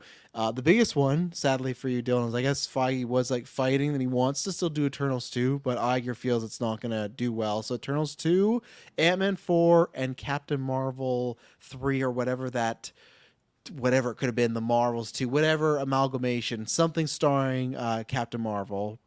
Carol Danvers is off the table. They were in development, which kind of makes sense. I'm kind of surprised. And Ant-Man 4 was in development, to be honest. I could understand Eternals 2 and Captain Marvel, but Ant-Man 4, it's like, other than Thor, we haven't got that. And then the other rumor, it's coming from like a higher C tier, C+, but is saying that, and it was backed up by another person too, that Ryan Gosling is cast in the MCU. No other further details were given, so that could be Ghost Rider, that could be Doctor Doom, that could be Nova, that could be a whole bunch of things. So Dylan, I want to start with you. Was this anything that was surprising to you, or you obviously might be sad about Eternals, but do you think it's something that maybe... like those characters, are you fine to see them again in some sort of group crossover? Do you think they could be kind of ushered out in general? Yeah, I'm really not bummed about the Eternals 2 thing, even though I do like that first movie. I mean, I didn't even have it really in my head that this was actually going to happen. It seemed weird, right? We had that movie, which is like, seems like so much setup, and then we've had like nothing happen since it came out in like 2021. Yeah. At this point, right? All we've had is like Kingu posters, and that's like the only way that it's been connected to any other project. So it's just seemed like a really weird way to infuse it into the rest of the brand. And I feel like the way that they closed off the movie, there wasn't really a direct line to any other project other than like maybe Blade, I guess. But even that seemed like not really substantial in any way. But for me, I definitely want those characters to go to other movies, other properties, other shows, and go interact with them in other places rather than necessarily getting a sequel movie. And like maybe doing that in the future potentially, but I think you should, get them mingling with other characters that we know and love in more known properties, in more successful things that more people are watching and seeing. And then at that point, if it's very successful and you have a good story for it, maybe then go down the road of a sequel. But yeah, I didn't really want that immediately, so that doesn't really bum me out as much that that's not happening anymore. I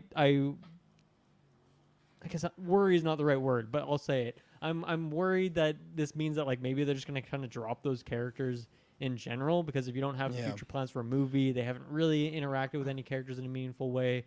There isn't really some setup of like, ooh, the next one's gonna have this big character from Eternals in it. So it seems like they could just very easily, they have so much on their plate right now. They're canceling things left and right. They're slowing down production. That just seems like an easy thing to kind of fall by the wayside.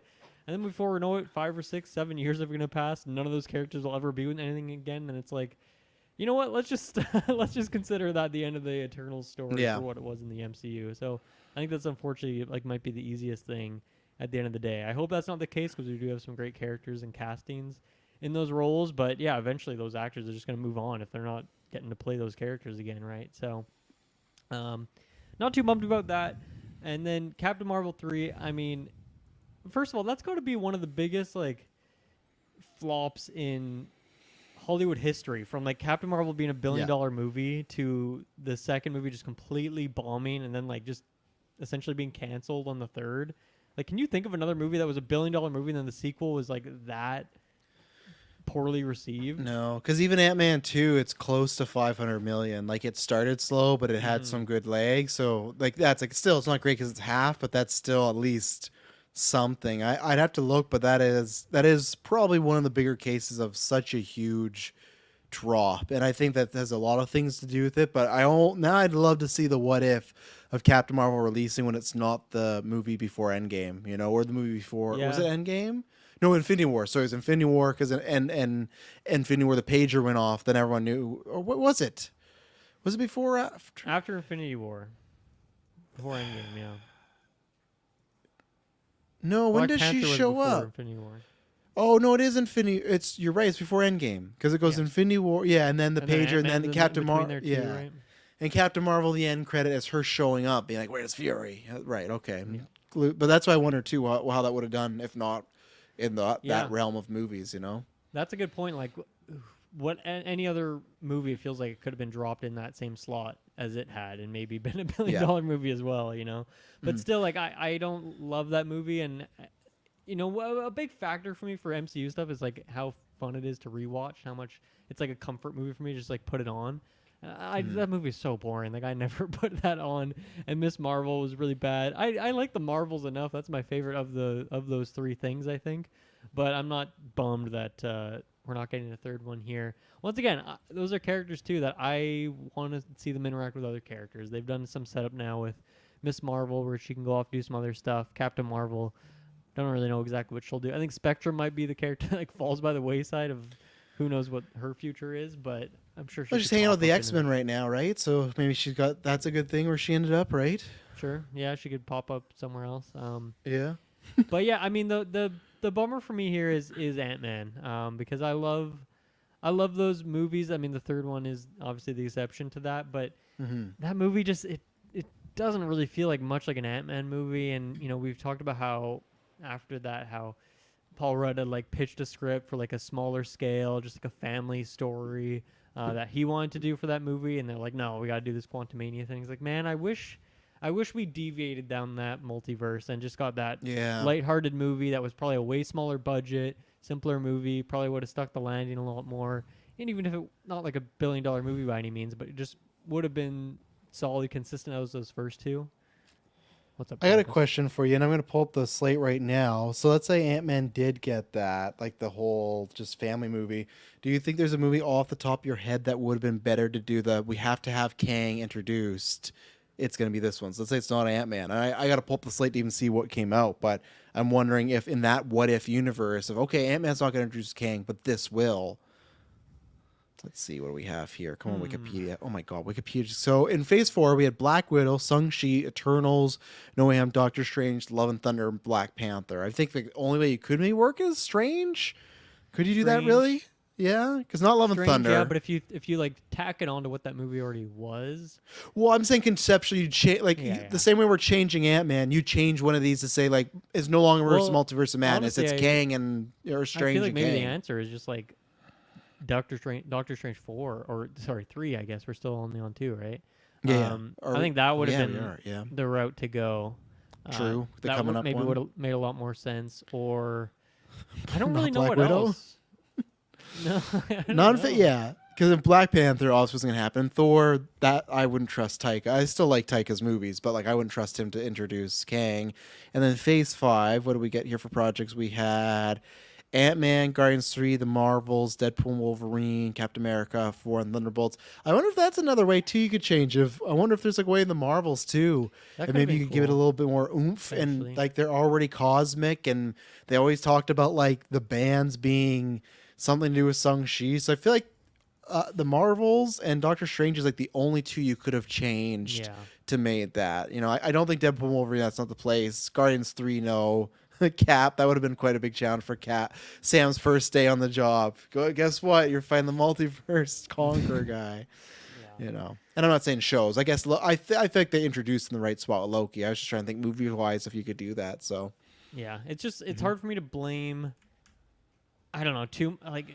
Ant-Man 3 just feels like it was a situation of the circumstances of what the higher ups wanted to do and like pushing the story on like the characters and stories that it didn't really make sense for. But then also just like talking about how bad the writing was. Like obviously it was kind of doomed from the get-go in some ways just because of the people they had working on it. So, but it's just a bummer to me. Like I just wanted to keep getting Ant-Man movies, even if I didn't like the third. Just go back to something smaller. But I understand that sometimes it's hard to reverse scale, especially for something like Ant-Man, to get as big as it was, even though they were in the quantum realm, and then to go back to like a smaller story scale, a smaller scale story, maybe feels unintuitive for them. But yeah, that's the biggest bummer of these three kind of cancellations for me. I'm sure we'll still like out of all these characters, I think Ant-Man is probably the one who has that best chance of being on the next Avengers roster and still being in those movies. Who knows about the rest of the people in that movie, because there's a lot of side characters, but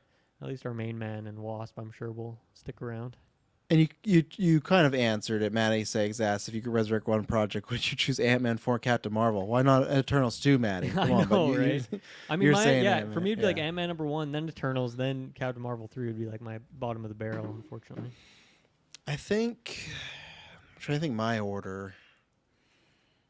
I don't know. I really don't know. There's like part of me that I could say Captain Marvel first, just because she hadn't got that trilogy and to see what else they could do. Because I really like the three. I guess I'd have to be confirmed what's going on with the ladies, because I'd like them all back together as a unit. I feel like there's more you could do with the trifecta, you know. And obviously it was in the news, but Maddie also asked if you had one choice character for Ryan Gosling, Dylan. Who would you like to see him? If this rumor is true, it's been batted around a few times. Obviously, he's very hot, coming off Barbie. Fall Guys apparently getting really good reviews. So he's like, Gosling's having a really good run right now of movies. So does he hitch his wagon to the MCU, hoping that it's gonna go well, you know? Yeah, I mean, I'd love to see it. I think to me, like a role like Barbie into like a big Marvel role would be a really great 1-2 punch to like. I mean, he's in the zeitgeist right now, so it would make sense. Yeah. It would be a great grab if MCU can get him. I don't know if he would want to jump on at this point when it's not necessarily the Rocky prestige that it maybe Yeah. once was. But yeah, I would love to, in the Barbie way, like can kind of continue the villain sort of element of it and see him play another villain character. So yeah, I think I think Doctor Doom is probably the easy one. We've talked about it before, I think, but I think that would be fun. And just knowing the rest of the cast, I think he would fit well in there, like age-wise and like chemistry-wise. I'd really have to think about, because it feels too soon for like an X-Men casting. Yeah, and at one point I had him as like a Cyclops, but I don't think he's gonna. Like that's where it's tough, right? What does the guy want to do? Does he want a Gyllenhaal one-off, one and done, and go play a villain and be done? That's not Doom, right? Because if it's Doom, he's gonna be around for a while. Definitely, yeah. And it's tough for me too. It's just kind of like I feel like he's kind of creating a new brand for himself with Barbie and Fall Guy. That's where I'm fine with him being Doom. Doom. We've seen it like with Drive, and we've seen it with like Place Beyond the Pies and Blade Runner. Like he can play that cold, calculating person, and he can bring some gravitas to it. But I almost feel like with the vibe he's going right now, does he not want to play like another kind of charismatic, fun character? Because I feel like that's what people are wanting from Gosling now, right? And I don't know who that would be though in the MCU right now. That's not like a one-off. Like it'd be different if it's like I got one. Who? Give it to me. Lay it on He's me.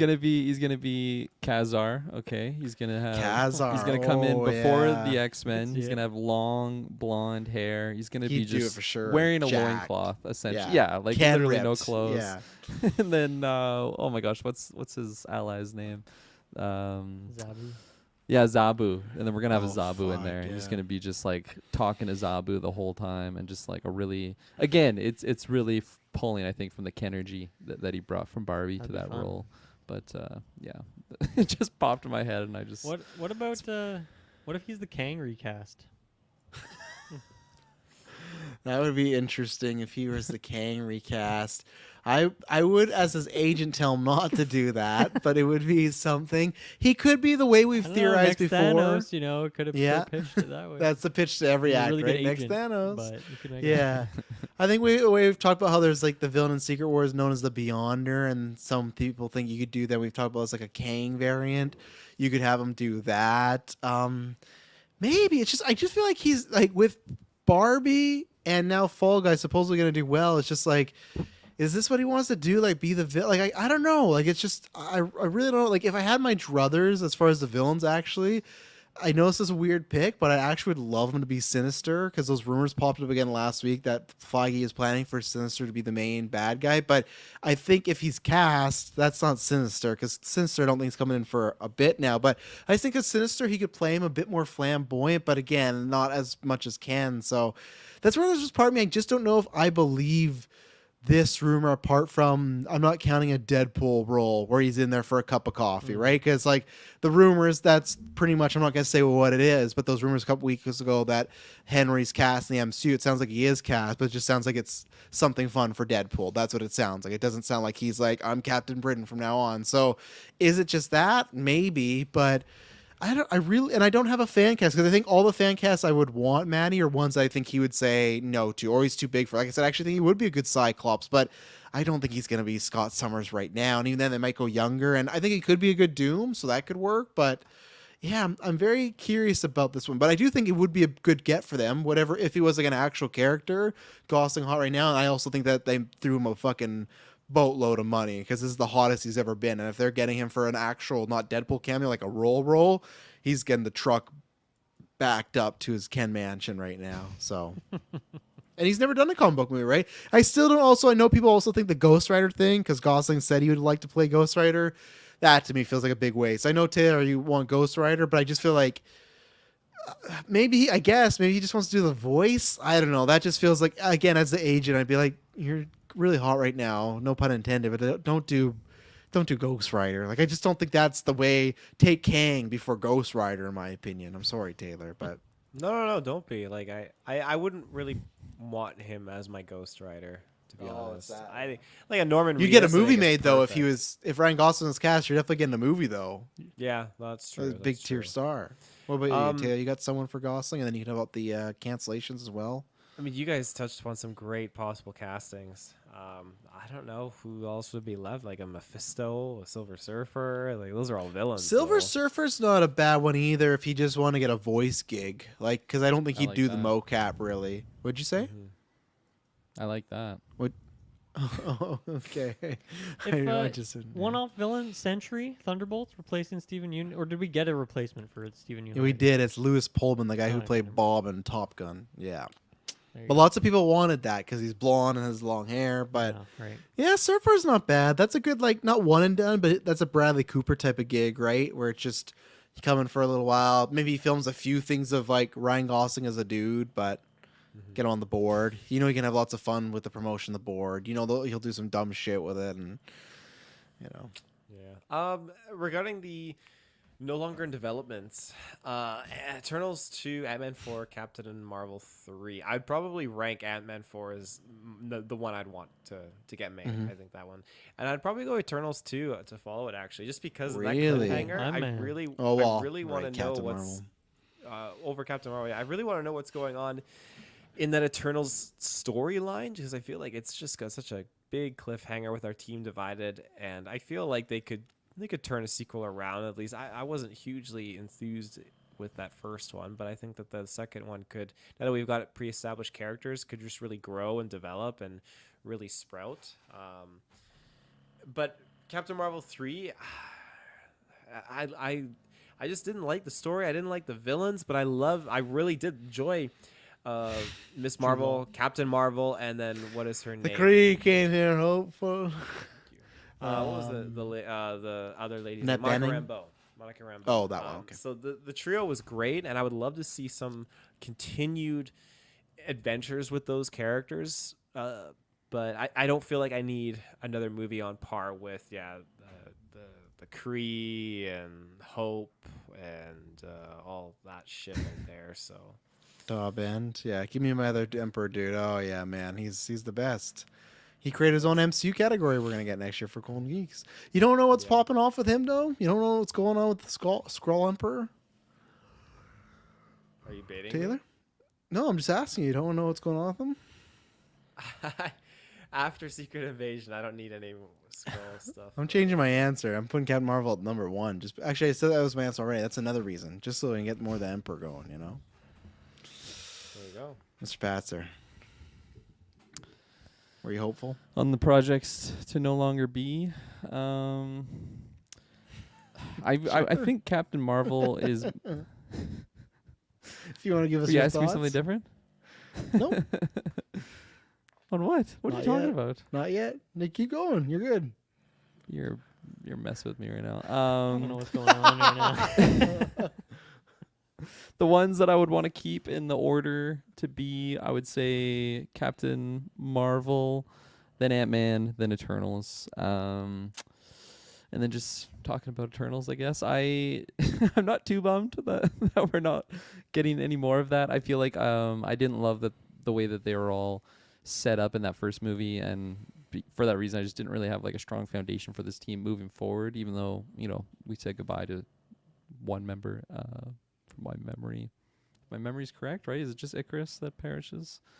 No, isn't there like? There's a couple. Doesn't Jolie go down? Doesn't. I thought she lived. No, she lives. The guy that's taking care of Jolie goes. Oh yeah, down. yeah. What's his name? Yeah.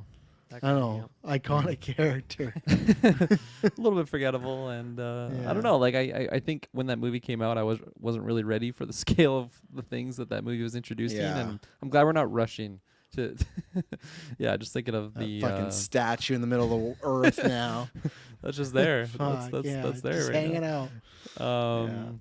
So yeah, that one I'm not too bummed about. Captain Marvel, I think that one is the one that hurts the most, and that's kind of a reason why it's my number one that I would want to save the most. Just because, I mean, the chemistry of the three ladies was just top tier, and I think that just had like a bad plot overall, not because of the three characters. I think you could have the three characters together. With them like bouncing around that they were in the beginning, like swapping places with different villain and kind of just a different motivation overall. I think you get a much better story out of that. But yeah, and just I would want to have that. But hopefully we're able to see those characters in the big Avengers type titles, and maybe just focus their energies on that type of pairing project as opposed to focusing on just their own big Captain Marvel feature film. Also, I didn't ask this question, but none of us are like surprised by these cuts, right? Like if the ones are gonna go in the upcoming slates, like these all make sense to me. I'm saying, Brent, Chris, I'm sorry, but like I still think War Machine's next or Armor Wars. Like the only thing that helps that is Brent is right. There's never been an announced MCU project that's been canceled or whatnot, but there's a first time for everything. Just like there's a first time for the MCU movie to bomb or, a movie to get raw. And like, I just feel if Bob Iger were to sit me down and say, hey, we could only make 4 of these movies and it's Eternals 2, Ant-Man 4, Captain Marvel 3, whatever, Armor Wars.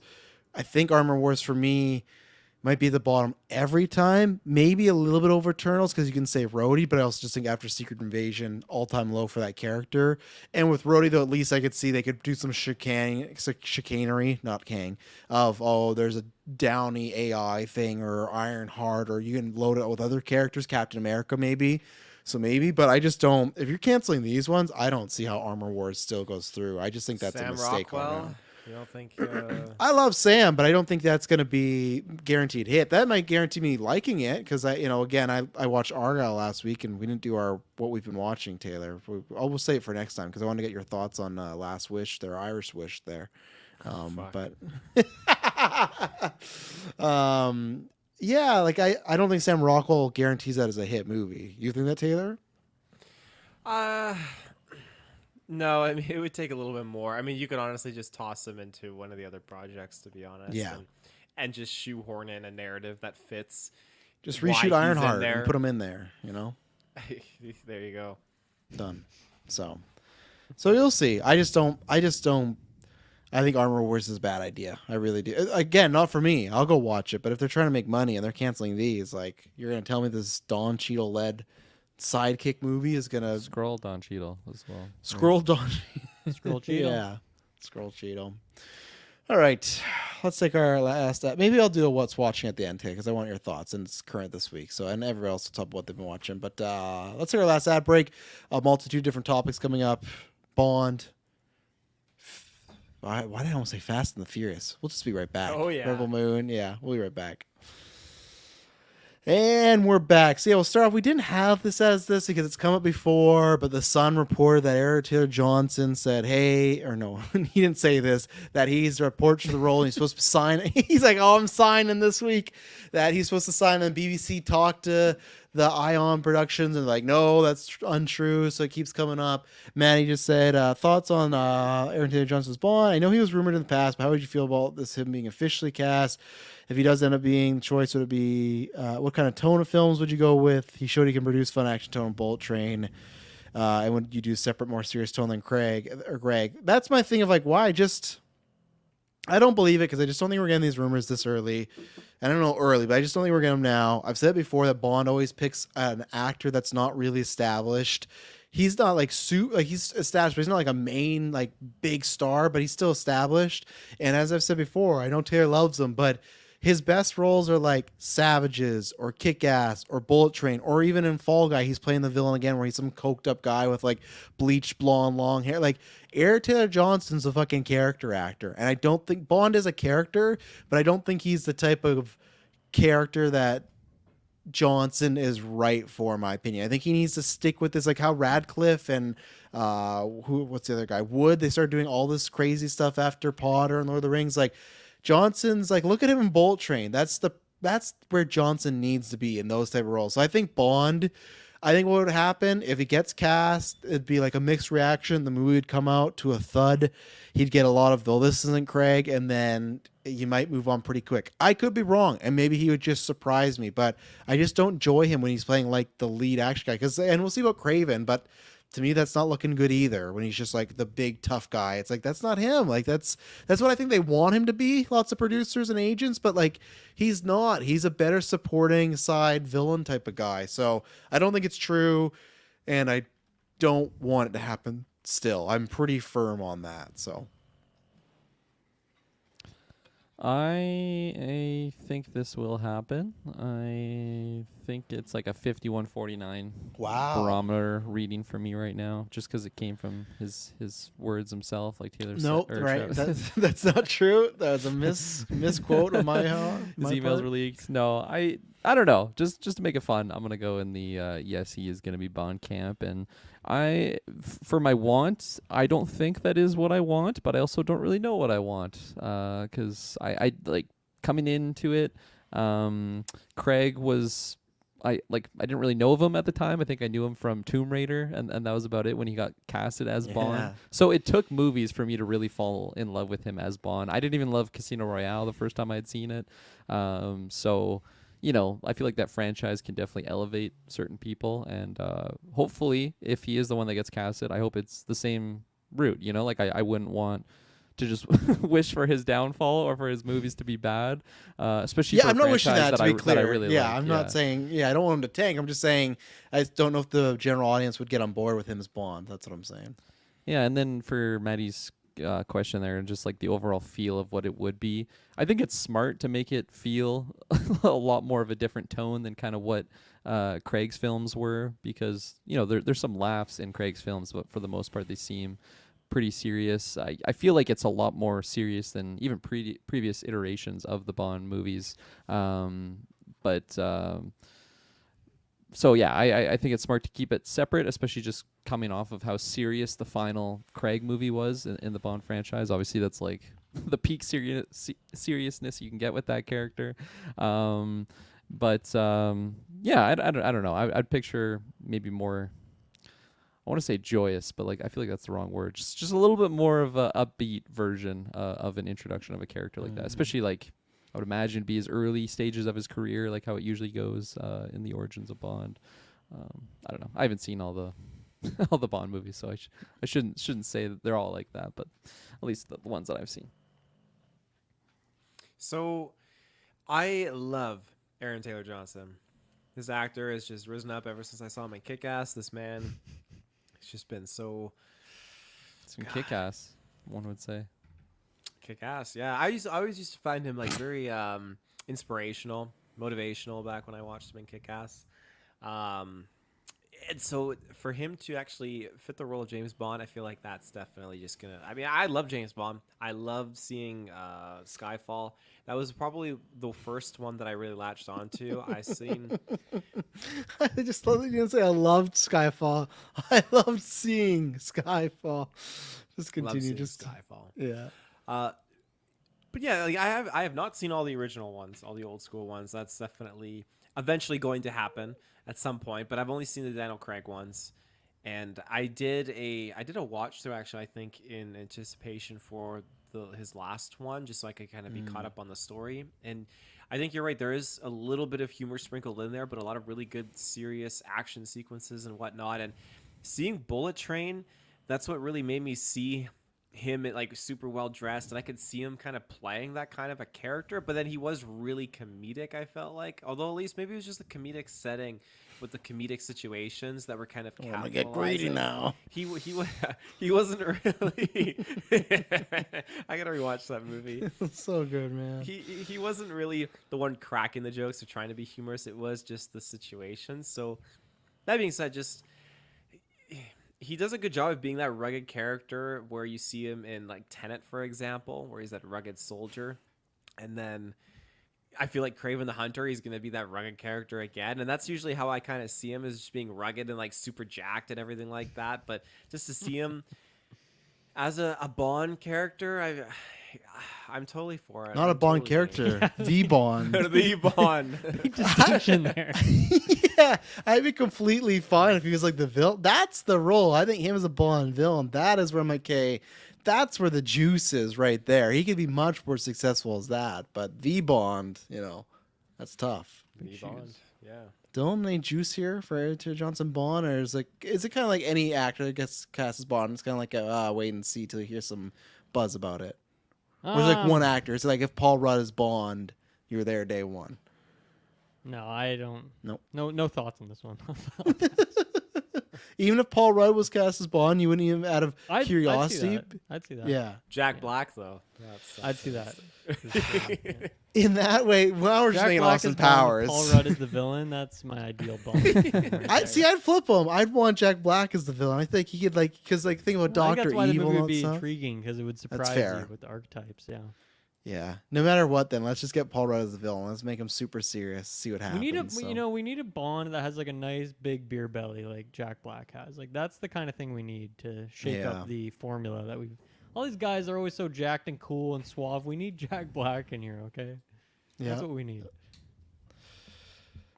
Yeah, I hope Edward Johnson gets cast now, But speaking of casting and universes and whatnot, the PoohVerse, I hate that it's called that. They couldn't call it anything else, but the PoohVerse, they released their whole slate. I'll have to get the slate, but they announced that they are doing a movie called PoohVerse Assembled in 2025.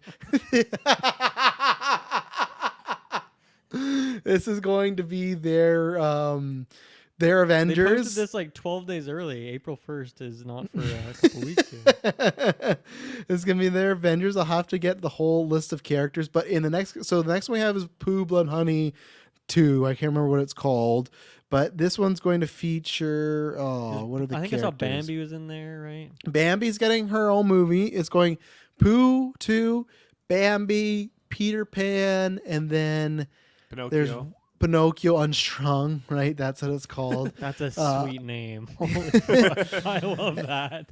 And then, it's going to feature all those characters in the PoohVerse Assemble with a couple other ones like Sleeping Beauty, who looks like she's a doctor who puts you to sleep.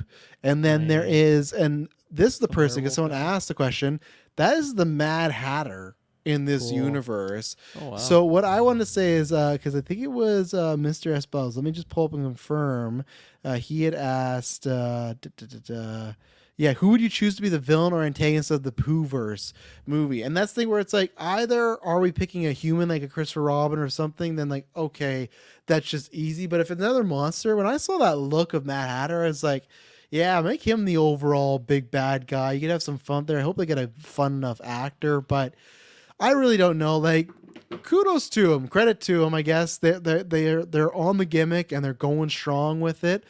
I was not excited. I was gonna skip Bambi, but I will watch Bambi because it's a part of this universe. It's like the MCU thing. I don't know. It's I think as dumb as this all sounds, I somehow appreciate that they're trying this hard. And the Pooh Blood Honey was not good. But I guess I still had a good enough time, and I still wish I had a more cheesy. Like, I still think the mean one is a better version of what Pooh Blood and Honey should have been. But I will sadly check all these out one way or another, and sadly there will probably be GeekVerse reviews for all of these now, because we did the first one, and now we got. But the only thing is 2025, and there's 4 movies, so does that mean I think we're getting like 2 this year and then 3 next year? Like, Nice. 2026 made sense, but like the fact we're gonna get 5 movies within the next year, that's like worse than what the MCU was rocking at the time. I mean, like these take what, like 2 months to make start to finish. Yeah, but don't you want to like space them out for people to like watch them and view them? I don't know. I guess they're just maybe they're just spamming them so no one else gets to do these, right? Like as far as like that's probably it. The Yeah. Bambi and everything. So I guess I'm down. I just hope we have some fun along the way as a group here. So yeah. Yeah, I mean, it's really stupid, but I think it's also really fun. I think it's a great idea. I mean, I'm sure this will help cross-pollinate, get people like to watch multiple of these movies. It's so stupid that it just might work. It's one of those kind of things. So I really like this idea, just grabbing all these like public domain characters, making some freaky horror movies with them, connecting them all somehow. And ways that are just going to be like so contrived and stupid. Oh yeah. But yeah, I was just Googling like popular public domain characters, like Aladdin, Alice in Wonderland, Little Mermaid, King Kong. Like these would be some great villains. Throw one. Oh, yeah. I think Alice in Wonderland, that would be like Alice. Just make her the villain somehow. I don't know what you'd do it. I don't know much. Well, you got that Mad movie. Hatter in there. Something trippy So like that. I think would be super fun. They're Frankenstein. teasing thrown in it. there. They're teasing Alice, so it's like I wonder if she's coming later though. If you just get Mad Hatter here and then you do that, because the one that intrigues me the most is because these things don't have the most budget, but is the Peter Pan one. I do want to see how they pull that off because there is something I think fun about Peter Pan kidnapping these kids and killing them, but I just don't know is like do they get an actual kid actor for Peter Pan or is he all grown up? Like Right. I hope it's a kid actor, but that's the one that I'm curious. Okay, how do you pull this off? Bambi I don't care about because like they even said the synopsis is Bambi sees her mom gets killed and then she goes on killing spree. It's like okay, that's just like Cujo with a bad Bambi CGI animal. Like I know what that movie is. It's just them getting killed by some animal. But Peter Pan, I'm somewhat intrigued there to see what they do. So Yeah, I definitely want to check out a few of these. I'm in. I'm in on this universe. you gotta get ready for the assembled, right? The Avengers level Exactly, type yeah. movie, right? Yeah. Taylor, you ready? You're with me with Pooh Blood and Honey. Does this get you even more? I am Honeyed with up? you to the end of the line. Like we started this and we're gonna finish it together. So I'm We're gonna not be here for many overly years. I'm not overly thrilled on. I probably like you the Bambi one. I was probably gonna skip that one. I was gonna even without this universe. I was gonna see Pooh Blood and Honey too. So I feel like I need to see the new characters they've added, like Tigger and everything, but an owl as well. But yeah, this was unexpected.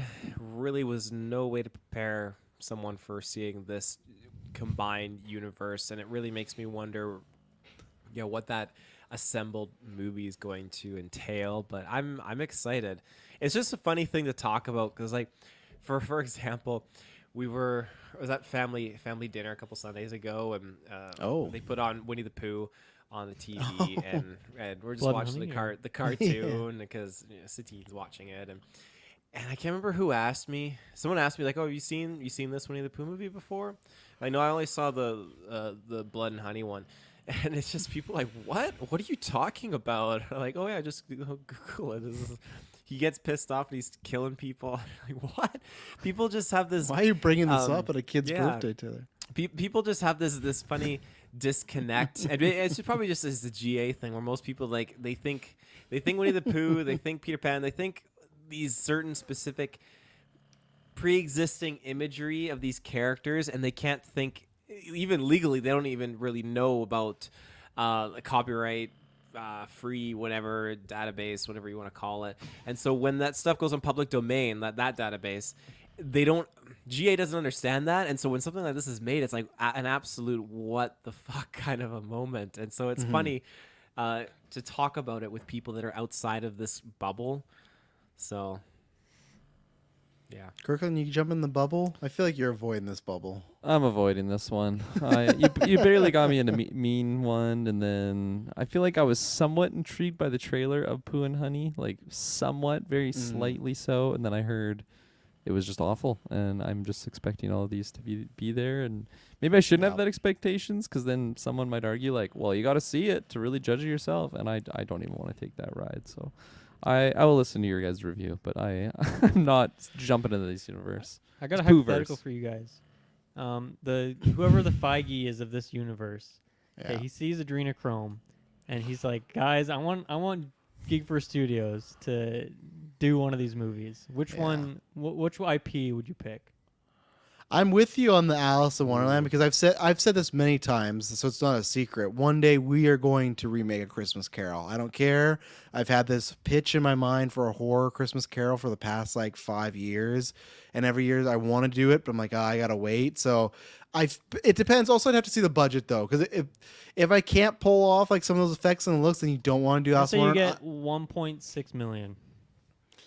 I don't think I can do an Alice in Wonderland movie with 1.6 million then. So that might be kind of tough. Neither can I do King Kong, but maybe I'll do Alice in Wonderland. But my shtick will be that it's Alice. You get a few effects, and she thinks she's in the Wonderland, but really she's just going nuts and she's killing those people and stuff. Even though it looks like Mad Hatter is real, but yeah, obviously we couldn't do any of these other ones like Bambi and stuff. Maybe I would just pitch just to get like Hunter in the movies, like that's what I'd say. It's just somehow just incorporate him to like Hunter versus Pooh. That's what I would pitch. But I would take a meeting at least. So So What I do you just pull us wanted up to for? like highlight on this again. So you have the Mad Hatter, you have Sleeping Beauty, you have Tigger, you have Bambi, Pooh, obviously Piglet. So this is like Wendy. Is Wendy a zombie coming out of the grave, or is Wendy Yeah. dead with Christopher Robin? And is that Zana? I think I don't know who Zana is, but I think she is dead. But she is a zombie. It's looking like, so it looks like Wendy comes back. So And who then you is the guy? have- That's Pinocchio. Who the fuck is that I don't to the recognize right with him. the hook hand? Is it Captain Hook? Probably Captain Hook. Eh? Oh, man, it's shit. Captain Is it Hook. Mummy? Captain Hook is looking crazy. That's fucking And then go up. creepy. That's Rabbit, right? Rabbit. That's And then Owl. who's I the one don't- to the I don't left know. though? Yeah, who is top left? Who's the So it biggest on looks the like poster? Smeagol. That one? Is that Peter Mhm. Pan? He has Oh, a it's feather got- in his hat. It's got Yeah. the feather, yeah. Rumpelstiltskin. See that's one thing I don't like is if that is like. I'll wait to the story, but I think like the more fun story is having Peter Pan as a kid or even an adult, like him as like a monster. It's like, oh, then everyone's just a monster, So I don't know, but I'd take a meeting. I'll get in the poo. They just why totally is it robbed called the the- font too, hey, for Avengers. Like, Oh, it yeah. was I love it. It shameless. looks so good. The Oh, it's Pooniverse. Pooniverse. Pooniverse. That's worse. That reminds me is of Poonie worse. Tang. Yeah. Poonie. And like, is the movie called Monsters Assemble or is it Pooniverse Monsters Assemble? I think it's Pooniverse Monsters. Called 2025. yeah. The end of our times. Write it down. All right, let's move on. I'll start with Kirkland because he was with me on that journey for the review. So, Kirkland, Yeah. Rebel Moon. I think it's called The Scargiver, Part 2. It's coming out in April. What did you think about this trailer? Obviously, we were pretty mixed on the movie. That I don't think Yeah. we hate it, but I don't think we failed it. But I think we're both around like the 5 to 6 out of 10. So it was not a home run for us. Not even a great Yeah. good experience. But what do you think about Part 2? This one's looking like a lot of big action, lots Oh, of yeah. their lightsabers or molten swords, whatever the fuck they called them in that universe. So Same equivalency. Yep. Yeah, when at the start of this trailer, I was like, man, why did we ever jump on this journey? Now I gotta watch this. I gotta it's just come like back. one movie left. I know. It's like I one know. 2-hour movie. It's not like the Pooh-verse. No, but then you have the director's cuts that are gonna have 3 more hours. He already of said no on Snyderverse those. Yeah, you said Okay. no on those. I think Taylor said he's Um, joining me for those, but So yeah, that was like first 10, 15 seconds of the trailer. But as it was going on, and like I was reminded of Anthony Hopkins' character, and he was like he was pretty much just not in the movie for the Yeah. most part. But best just scene in the movie, then seeing- runs away. So like this trailer, I think his scenes were the best scenes in this movie. So like that has enough to really pull me in. The fact that they just show like the villain like just back like in this trailer, I'm just like, I did not like this guy in the first movie, and I'm yeah. so mad they don't even like build up suspense or anything on like, is he gonna be back? Oh, he's fucking back, and he looks exactly the same. It looks like he's not scarred at all, even though Well, we're supposed to have a scar giver. In there. He was well. He's not the scar giver. I know she she's the was. scar giver. She was. But did supposed you to see give his him whole a scar. body? I did not see his whole body. They confirmed at the end of that movie he was alive. Remember, so I'm not gonna I let you hit them on know, that. but, like- That's a lame. Be like, oh man, they just spoiled. He's alive. I Even the know, last I'm 5 just minutes are like, oh, he's nitpicky. alive. It's okay. But yeah, I think it's over a 6 out of 10 on the trailer viewing, so that's good. Hopefully the movie's over a 6 out of 10, maybe like 7. Yeah, 7 out of 10 trailer. I would give that. Don't normally rate trailers. I don't know why I just felt the need to drop Start that there, there. but really excited to see the robot character though. I'm hoping that's a good inclusion, and hopefully he's got a lot of screen time. He better be in there more because Jimmy was great. I really liked him. Anthony Hopkins was great. Yeah, I'm the difference. I'm like a fail on this trailer. I did not enjoy this trailer at all. Music choice really did not work for me at all.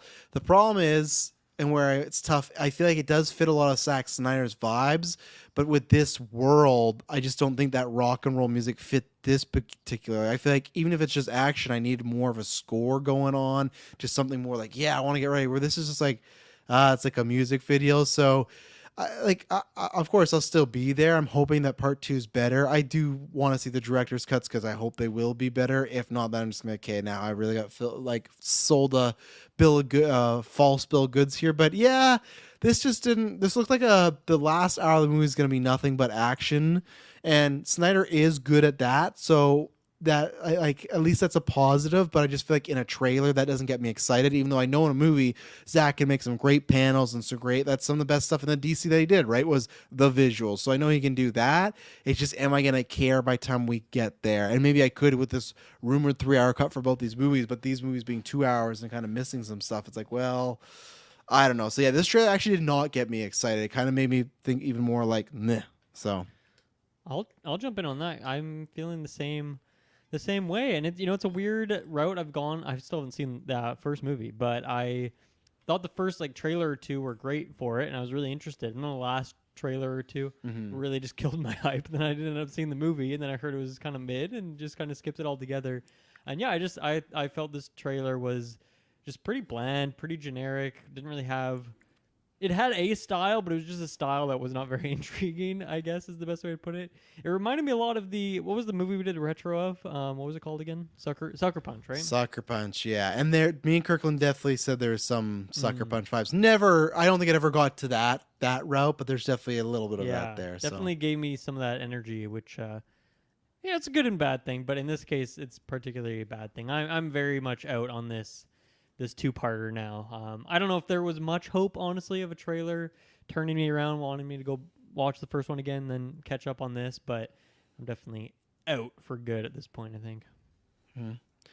Taylor, what about you? Yeah, this trailer was not doing it for me.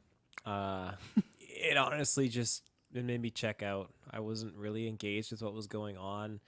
I really didn't feel any connection to the story. And just seeing the main guy kind of I know he was back and survived in the first movie, but seeing him just back and leading the charge and going superhuman, I don't know. They're training the village folk, the townspeople to survive when these people could literally just nuke the planet.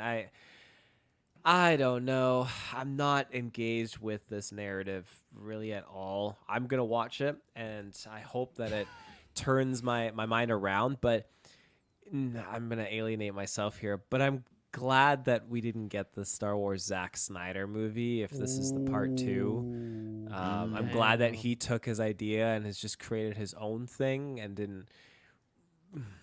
If this was done for Star Wars, I feel like Star Wars would be in a lot more murkier condition with the fan base than it already is. So see the only point I'll disagree with, just because if he was right, or I think Star Wars has an issue with, he wanted to make it not connected to anything, right? So I don't think it would have affected it too much. It would have been almost similar to Acolyte, where it's its own deal, it's its own planet, doing its thing. But and if it stuff, does bad, then Disney burrows back into their fucking hole for another 6 years. Yeah, well, what have they been doing though? They've made $1 billion movie and they've burrowed in their hole for how long was Rise of Skywalker now? 2019. So we're at 5 years. So they made $1 billion movie and they went into their hole. So it's like at this point, I agree with you, but at the same time, it's like maybe I just take any fucking Star Wars movie at this point, like we're never gonna get one again. Just give us something, my God. But yeah.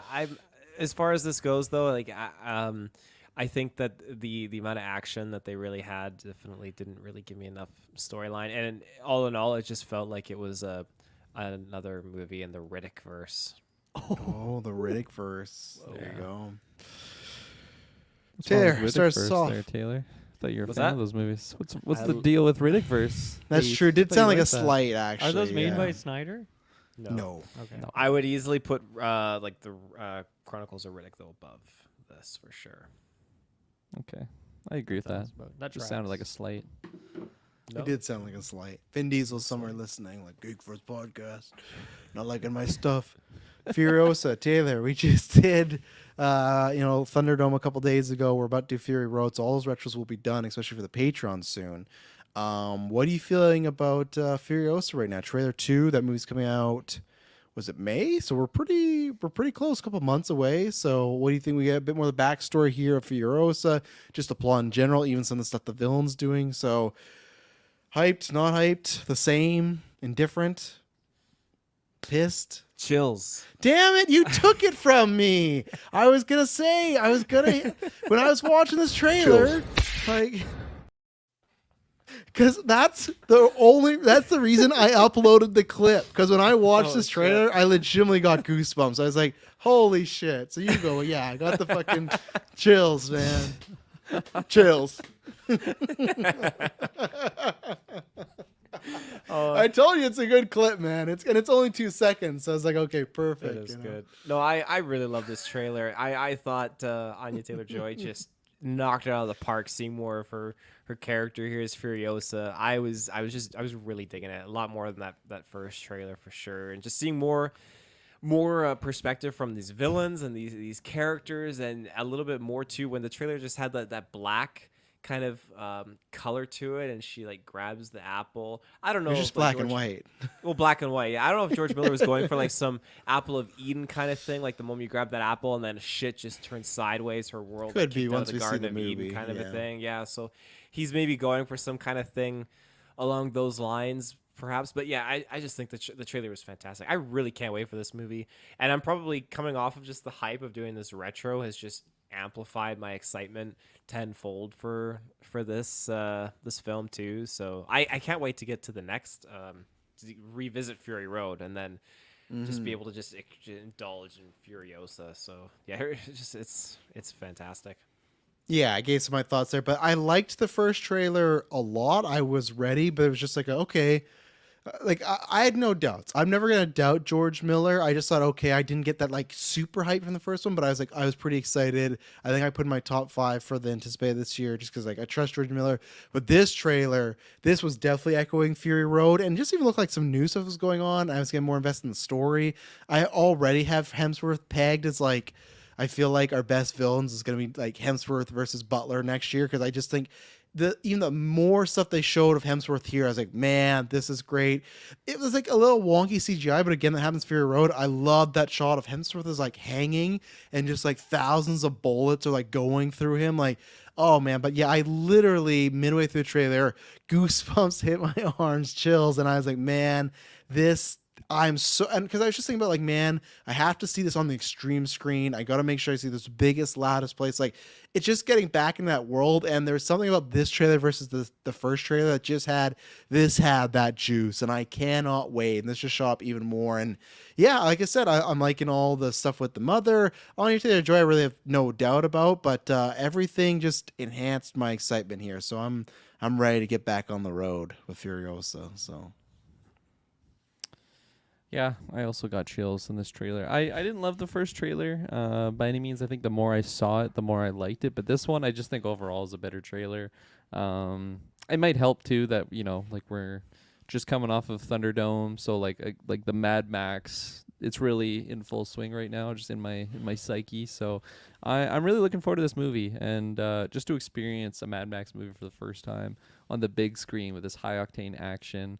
Chris Hemsworth is he's crazy looking. I love that they just gave him a gross prosthetic nose because it just looks so funny. But yeah, I'm really excited to see how kooky his character can be, because I know he can really cheese up the scenery if he wants to, and I feel like the Mad Max universe, like, they have those kooky villains, and I think he's gonna be a perfect one. So yeah, really looking forward to this one.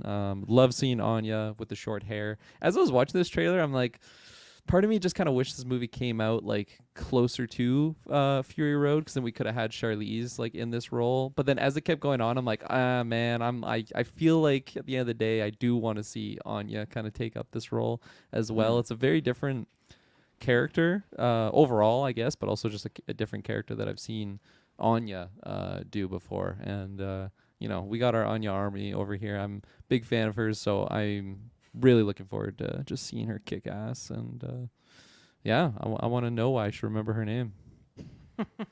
That's true. That's what they're telling us. So, yeah, That's funny. I definitely, have not gone on the retro journey with you guys, so I don't have much in-depth takes here. But I think my biggest issue with that first trailer was that the saturation was weird. It was looking weird, and I think they turned it around. I think this trailer looked a lot better visually. So I don't know how much has changed. Maybe I'll just watch it on a different screen and just looked a bit different. There is side by sides of the same shots from the first trailer of that, and that's where it's funny because the reason I saw that was people showing that being like, I hate that they fucking did this as saturation, but they did change some shots, so it's more. I think it's more color graded to what it's gonna look like in the film. So I love to see that. Yeah, it definitely it looks a lot less cheap than that first trailer did. I don't think story wise, character wise, there was much that changed my perspective here, but it definitely increased my excitement to some extent because I think it just looks a bit better. So I'm excited to go into this movie. Once again, didn't go on that retro, so I'm not like uber hyped, but I didn't get chills like you guys, but I still had a good time with it and looking forward to it. yeah. So Dylan, you won't be able to answer that, I don't think, unless you want to. You can throw Jack Black or somebody. But Clay did ask if, whether it's for this film or the next film, if Tom Hardy does not return as Max, which I don't know why you're throwing out there, Clay. I think it's gonna happen when they make Mad Max 5, because that's the plan supposedly. Is this? What's he been doing? He needs a big role these days. Venom 3, The Last Dance, baby. Who would you guys pick as a replacement for Mad Max? He didn't give a specific time era or whatnot, but do you guys have any roles? Or sorry, any actors? I got a roll. Mad Max. Yeah. Hear me out. I pulled up the Australian list because I just wanted to go back to the roots of these movies and pick an Australian actor. Travis is shaking his head. I am not gonna maybe say who you think I might be thinking of. Hopefully, Nate Jacobs. No, I saw him on there, but he's too tall as a Mad Max for me. That's what me and Emily talked about. I had him and Adam Driver, but we're like, they're both pretty tall. I'm probably gonna say his name wrong here. Dacre Montgomery. Hasn't been in much as of late. Yeah. I feel like in Stranger Things, his Billy character, like he gets pretty crazy at times, and I feel like if he really channels that, like that's the Mad Max I want to see. But he's also like, he's just a handsome guy, and I feel like you could even do like the Mel Gibson 80s hair on him, and it would just work, and he would look like a badass character. Leather jacket. I think he's got the look for sure, and definitely has the acting chops. So I think that would be my Mad Max. Because when I had the list of characters, I'm like, I'm seeing Nate Jacobs in here. I'm seeing Chris Hemsworth. Those are probably the ones that I would go with. Hugh Jackman, for doing like an old Mad Max. Yeah. That could be really fun. But then I saw Dacre on there, and I'm like, man, he hasn't really been in anything that I've seen as of late, and it's a shame because he's super, super talented. Yeah, I thought about a couple people. I thought about Driver because I always go there and too tall. And then same thing with Nate Jacobs and Jacob Lord. I'm like, that could be it. And I still like the pick because I think he can hopefully become an actor that could do anything, but I don't know that yet. But so I had that. I had, if we were going really older, as I mentioned on Thunderdome, I still think Javier Bardem would be fantastic. It would make sense because he's older than Tom Hardy, but that'd be good. I don't know why, but I know it's a meme because we just talked about him recently, and we talked about when he used to do like the BS me or how he always come up, but like I actually don't think Henry Cavill would be an awful pick at this. I don't think he's as subtle as Tom Hardy, but I think you mess him up a little and you get him dirty. I could see it happening, and he is younger than Tom Hardy, so but yeah, I'll just go easy and go a Lordy and say, let's say they go even further back, and it's, he is tall, but if he's sitting in a car most of the movie, you ain't gonna see it, right? You're good to go there. So that'd be my easy pick. But it's tough because like I said, I don't think Tom Hardy wouldn't be coming back. So well, it's in this movie potentially that he would come back. Is what we're saying? Because then he would have to be like 15 years younger than Tom Hardy looked in Fury Road. I don't know, maybe. I don't know what I can say here. George Miller said some stuff, and I don't want to repeat it. But you could see a Max in this. But I do think it would be. I'll go with Chalamet because he's young and he's familiar with sand these days. He is, yeah. Put him back in the sand. Yeah. Taylor? I mean, if we were looking at like a recast, I legit could see a Ryan Gosling just because of his performance in Blade Runner with the desert scenes and the anger and all that kind of stuff. Drive. We you cast know, based you on can drive a bio car. alone. If I was picking a young guy, that's tough. I mean, I think you guys have picked some really good characters or actors, not characters. Well, you do that too. Which character? Who was the best pick that we made? I like your Tim one. Tim. Okay, I was like, Okay. who's Tim? That dead air for 2 seconds.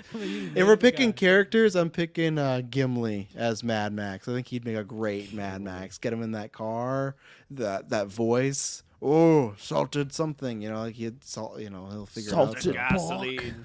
Salted gasoline, and he's cousin. But yeah, I think Gimli would make a great Mad Max. So Same. Or Frodo. Yeah. Maybe I'll I'd put- say I'll put- Aragorn out of the Fellowship. He's already Yeah. he's already the Wanderer. He's a Boromir hunter, would so. be good. Boromir might be Chris Hemsworth's character with the big nose. Yeah, stuff like that. he would be the. So just Give him the recasting. nose too. Give Sean Bean that nose. If I was to pick an actor, I'd probably go Tom Holland. Oh fuck. I love how Taylor was like to pick a young guy. Oh, I don't know because he always picks like 35 plus. Those don't exist in my realm. Insert cap.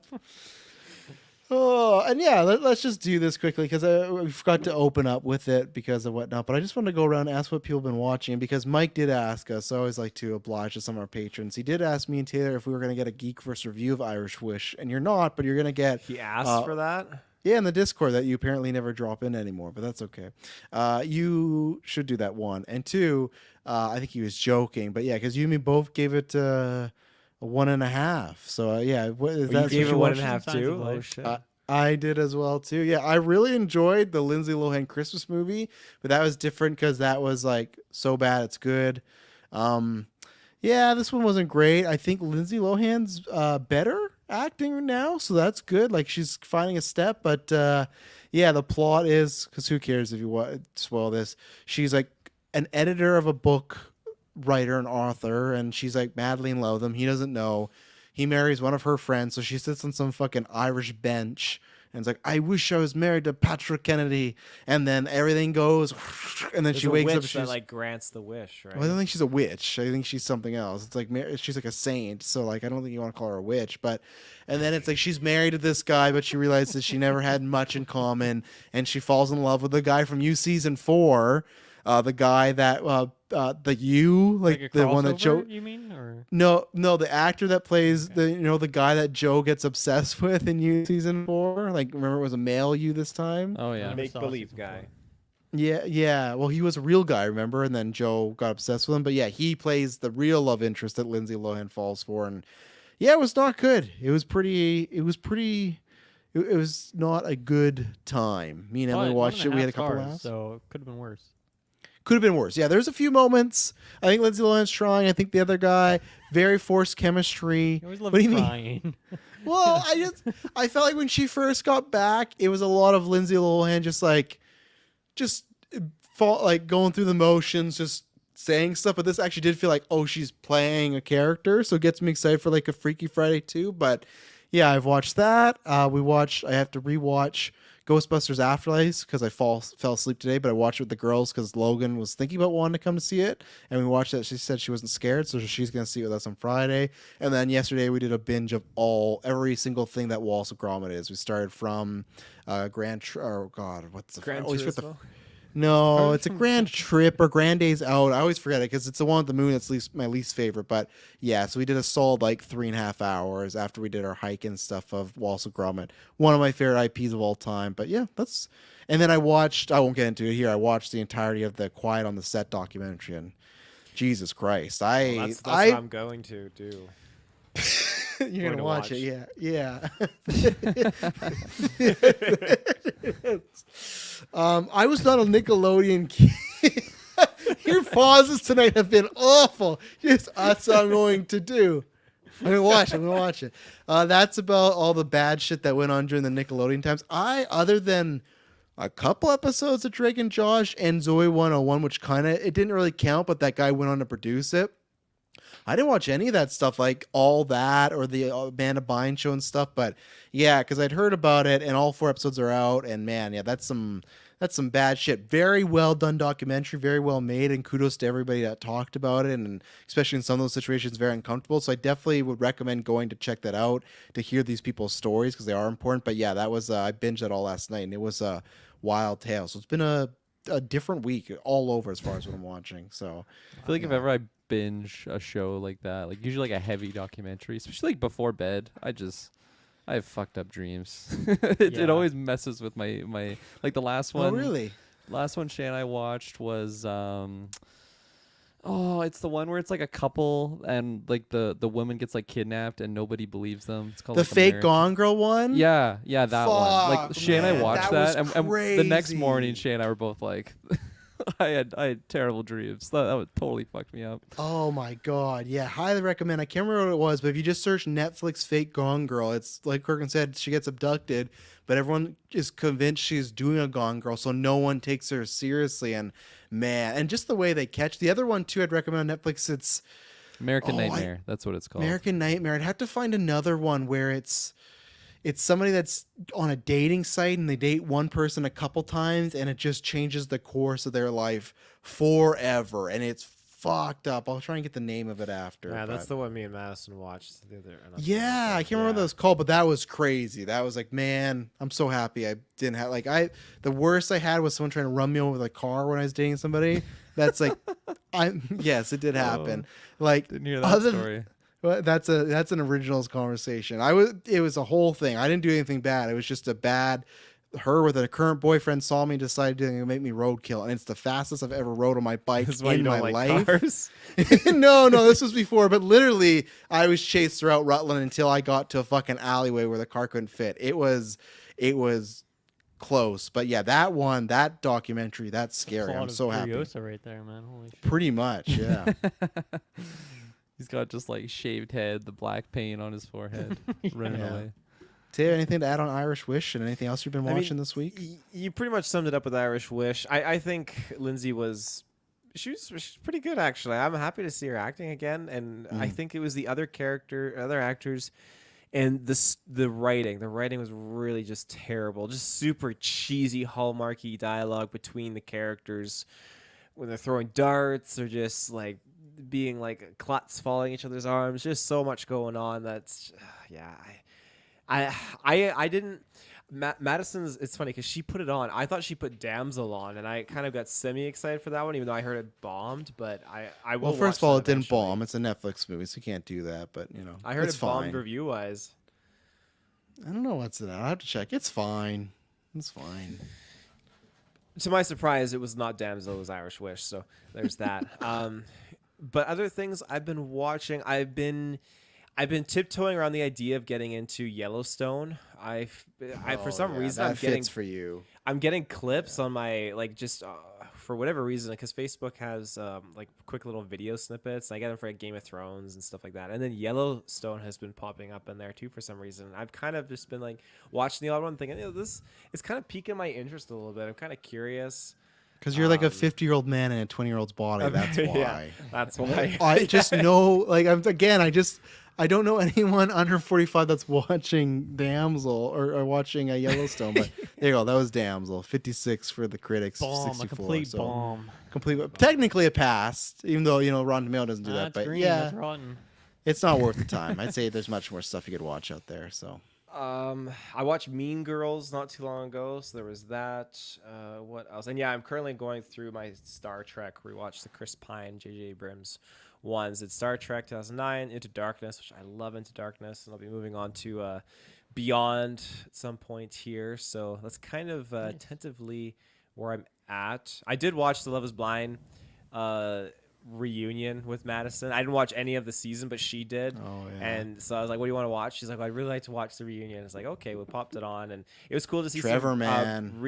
what the Hey, no fuck? spoilers. I haven't Oh seen my that God. yet. I haven't seen Um, it. Oh, it's fine. We're getting like a week and a half old here. What's going on? Watch Shay's a Real big Shay. fan. She'll never I'm, know. I'm waiting for her to come back. I won't. This is a spoiler, but it was cool to see some reoccurring characters appear in the reunion. At least characters too that I was yes. familiar with. That was kind of fun, and just some of the dialogue and stuff that occurred made me really want to just like get into it. But I almost took an oath. I told myself I wasn't gonna watch more Love Is Blind because I felt like it wasn't good for me. It's good shit. What's It's it an gonna awful do? show. It's an What's awful it show. worth? Yeah, but what's it gonna do to you? You watch Sit lots there, of trash. I get angry and I yell at the TV. I just think, Oh, man, I gotta. That's a you yell? problem. Yeah, I know. No one's on yelling at TV. Like currently, you don't even want to tease on the Trevor thing when it happens. Like it'll just get you more I excited. don't even remember who that is. He's such Big an guy idiot. with the mullet. Oh, okay. Like the teacher, right? Yeah, That guy? I think he's. I Yeah, don't know if he's a okay. teacher, but anyway, Okay. the when we go to the whole Never mind episode, then. I didn't watch all the seasons, so like I'm a little unfamiliar with certain characters. they found out this guy went into the show and he was currently dating someone in the real world, so it became a big. And they like call him out on We stage. got It was text a- messages and stuff. He looked like he was. It was He looked so like good. he was so unprepared to be in that interview. It was so cringy. Can I leave? And Nicholas Shea goes off on him. Some of the best shit ever. Nice. Man. Okay, Yeah. I'm excited. Yeah. Yeah, to. so I've seen a little bit of Love Is Blind. Shay and I watched a bunch of movies on the weekend there. A couple Disney like just rewatches, like Encanto is in there. Turning Red. Yeah, Molly's Game, saw that for the first time. Big Disney movie. It was on. Oh no, that was on Netflix. Never mind. And then Shay and I just watched Ford versus Ferrari for the first time. That was on our list for a while, and actually really, really enjoyed it. It was well made, and didn't realize like Christian Bale's in there, and he plays quite the kooky character. But yeah, stacked cast and just really well made. So yeah, that was fun. And in terms of shows, nothing really like on the docket as like a first time watch, really. Like a couple months ago, Shay got obsessed with Vanderpump Rules. I don't know if anyone here has seen that, but I of What course was that? just it's called Vanderpump Rules. No, it's like a reality Is that TV safe show. for me It's- to It's search? crazy. Yeah. And Just watching hardcore porn on the TV. yeah. 11 seasons of it. No, it's pretty bad. It's just like reality TV, and of course you just get hooked into it. And that one had like a major drama, controversial type thing that happened. Because at the end of each season they do reunions, just like Love Is Blind, and it was a fun watch. Like I feel like now we've just seen way too much of it. Like I just don't even want to see it anymore. 2 spin-off but, shows too. Yeah. It's, that. Man, people like the reality TV shows, but Vanderpump Rules follows Lisa Vanderpump and her staff at her restaurants and bars as they work on building their future in show business and become entangled in interpersonal drama. there And you so go. initially centered on a new server, Shrina, and her relationships with established employees. Oh yeah, Which does sound like a Sheena. Chat GPT That does for show, sure. I gotta say. The people feel 11 like they're made by seasons. ChatGPT, but they're real apparently. 11 seasons, 213 episodes. Holy So we're all fuck. caught up. It's coming out weekly.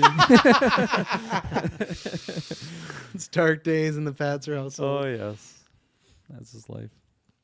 Yeah, for me, it's kind of the same old like competition and cooking show things. Like Nice. season 46 of Survivor is on right now, so Oh, yeah. watching that. It's still like episode 3, so it's too early to Yeah. really be into it too much yet. And then what else? A new season of Blown Away. You guys have watched any of that yet on Netflix? Blown Away.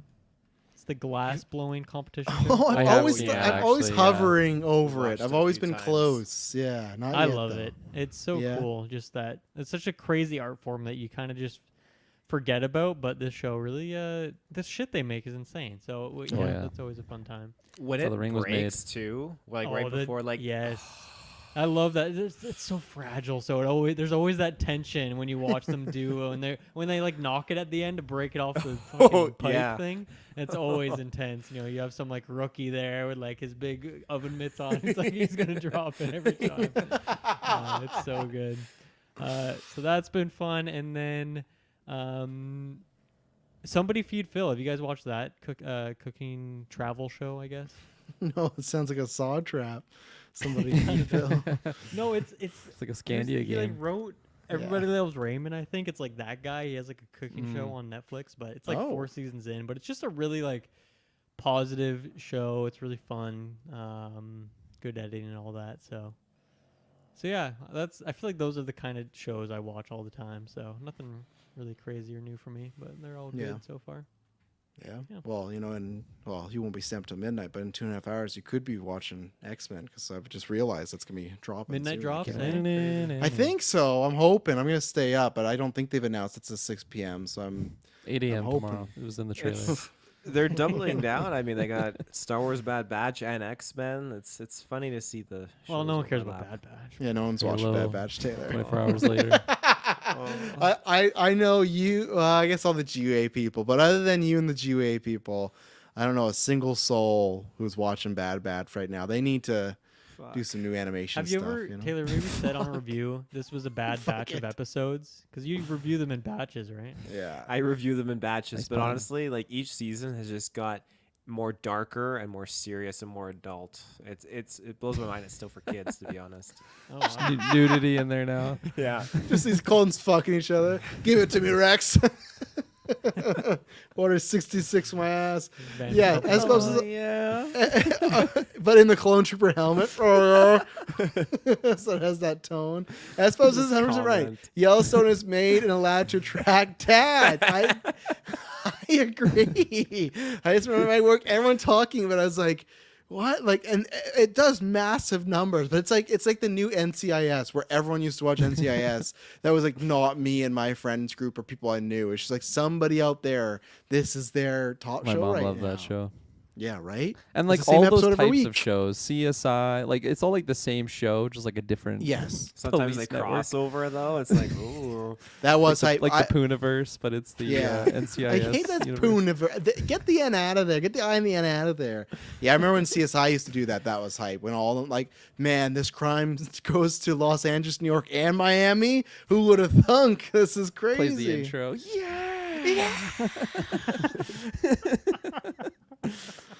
Chills. Yeah, anytime Horatio Sands looks like it's hot in Miami. And Chills. Fucking slap he does. Oh my god. he now Very is aggressive in. slap. So in that video, if you can look in one of his hands, he's holding. Chills. He later on in the video slaps himself with the weight belt when he gets chills again. And because he'll just be talking. He'll be like, yeah, and then one day I'm going to do this. And So oh, does he like chills. live stream his workouts, or is it just like? It's from his gym, but he's cutting like 30-minute promos in there. He'll just go on his phone and he's cutting like why he's going to kick somebody's Because ass there's at no time in WrestleMania. the day. He's like he's doing Oh, something every yeah. minute. His family's asleep at 4 a.m. He's like, I got to do What this. a weird and stuff, life he so- must have. Oh, I yeah. know. Not a regular person. Talk about made in the Pumped up lab. on fucking Zoas too, you know. That's why he's getting those chills. That's the Yeah, side his immune system's like imploding. side effect. You'll all have goosebumps at any like brush of air, any thought, goosebumps immediately. So, oh, ladies and gentlemen, this was a good one. Thank you very much for tuning in. We'll be back in 24 hours to talk about the X-Men and a whole bunch of other stuff throughout the week. So, thank you very much. And I promise you, it'll not be boring.